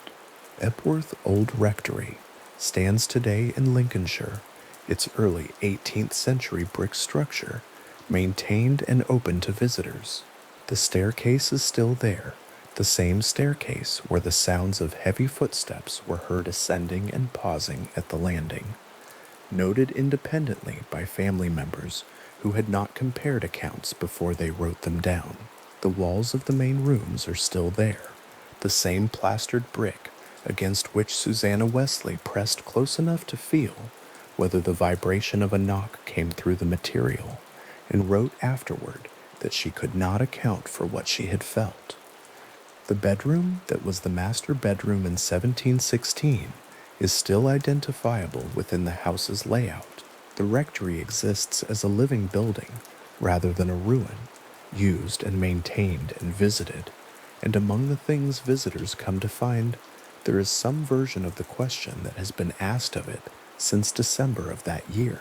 A researcher arriving at Epworth Old Rectory in the present day with a transcription of the family letters in hand, can stand in the hall and read Susanna's description of the latching sound and look at the door she is likely describing and understand, with a specific and grounded quality, what she was reporting. The physical relationship between the observer and the observed is not entirely lost to time. The house is old enough to be historical and intact enough to be inhabitable. The staircase that was listened to in 1716 is the staircase being climbed in the present day. This continuity is not evidence of anything paranormal. It is simply the condition of the case, a case anchored in a real building that has outlasted the people who experienced the events it contains, and that continues to stand in the flat Lincolnshire landscape with the question still inside it. The Epworth Old Rectory case file, held in Methodist Heritage Records and available to researchers, includes transcriptions of the original letters written by Susanna and Emily Wesley in December 1716, alongside John Wesley's published account and the various subsequent investigations the case attracted in the 19th and 20th centuries. The file has been consulted by historians studying the Wesley family and the early Methodist movement, by researchers in the history of religious experience, by investigators associated with organizations studying anomalous phenomena, and by individuals who arrived simply because they had heard the story and wanted to know what the primary sources actually said. The file does not resolve the case. It contains it, holds it in its original form, preserves the handwriting and the phrasing and the specific details that the witnesses chose to record, and the other details they let go, unremarked, and makes it available to anyone who wants to sit with it carefully. What those who sit with it carefully tend to find is the same thing that the Society for Psychical Research found when it first worked through the material. The accounts are consistent in the ways that matter and varied in the ways that suggest independence. Susanna and Emily Wesley describe the same sounds in the same places, but with different emphases and in different registers, as would be expected from two people of different temperaments and different positions within the same household. Samuel Wesley Sr.'s account is colored by his combativeness and by his theological framework in ways that Susanna's is not. Robin Brown's behavior, his refusals, his retreats, his extreme fear responses, is described from the outside, through the eyes of others, and functions as a different kind of evidence than the careful self-reporting of the educated family members. The case is not monolithic. It is a collection of distinct voices that happen in their essential details to agree. That agreement, across people who were writing independently and under no apparent motive to coordinate their accounts, is the thing that the case has always had going for it, and that no explanation has yet fully absorbed. The knocking stopped, as such disturbances in such cases tend to do, without announcement or explanation. It appears from the family record that the most intense period of activity was concentrated in December 1716, and that the sounds diminished and eventually ceased in the early weeks of the following year. There was no identified cause for their beginning and no identified cause for their end. They simply occurred, and then, with the same quality of abruptness that had characterized their onset, they did not occur. The household resumed its ordinary rhythms. Samuel Wesley continued his difficult tenure at St. Andrew's. Susanna continued her letters and her teaching. The children grew. John Wesley went on to found a religious movement that would eventually reach across the world and bring his family's obscure domestic experience with it, published in his own magazine in his 81st year, available to the steady accumulation of readers and investigators who would take it forward into centuries. He did not live to see. The case sits in the record with the same quality it has always had. Specific, careful, and open. The letters are there, The accounts of each witness are there in the form in which they were written. The building is there, standing in Lincolnshire, the staircase unchanged in its position and its proportions. The question of what occurred inside it in December 1716 has not been answered to the satisfaction of anyone who has approached it with genuine attention to what the evidence does and does not establish. The folk tradition did not find its name. The theological frameworks made meaning of the experience without explaining its mechanism.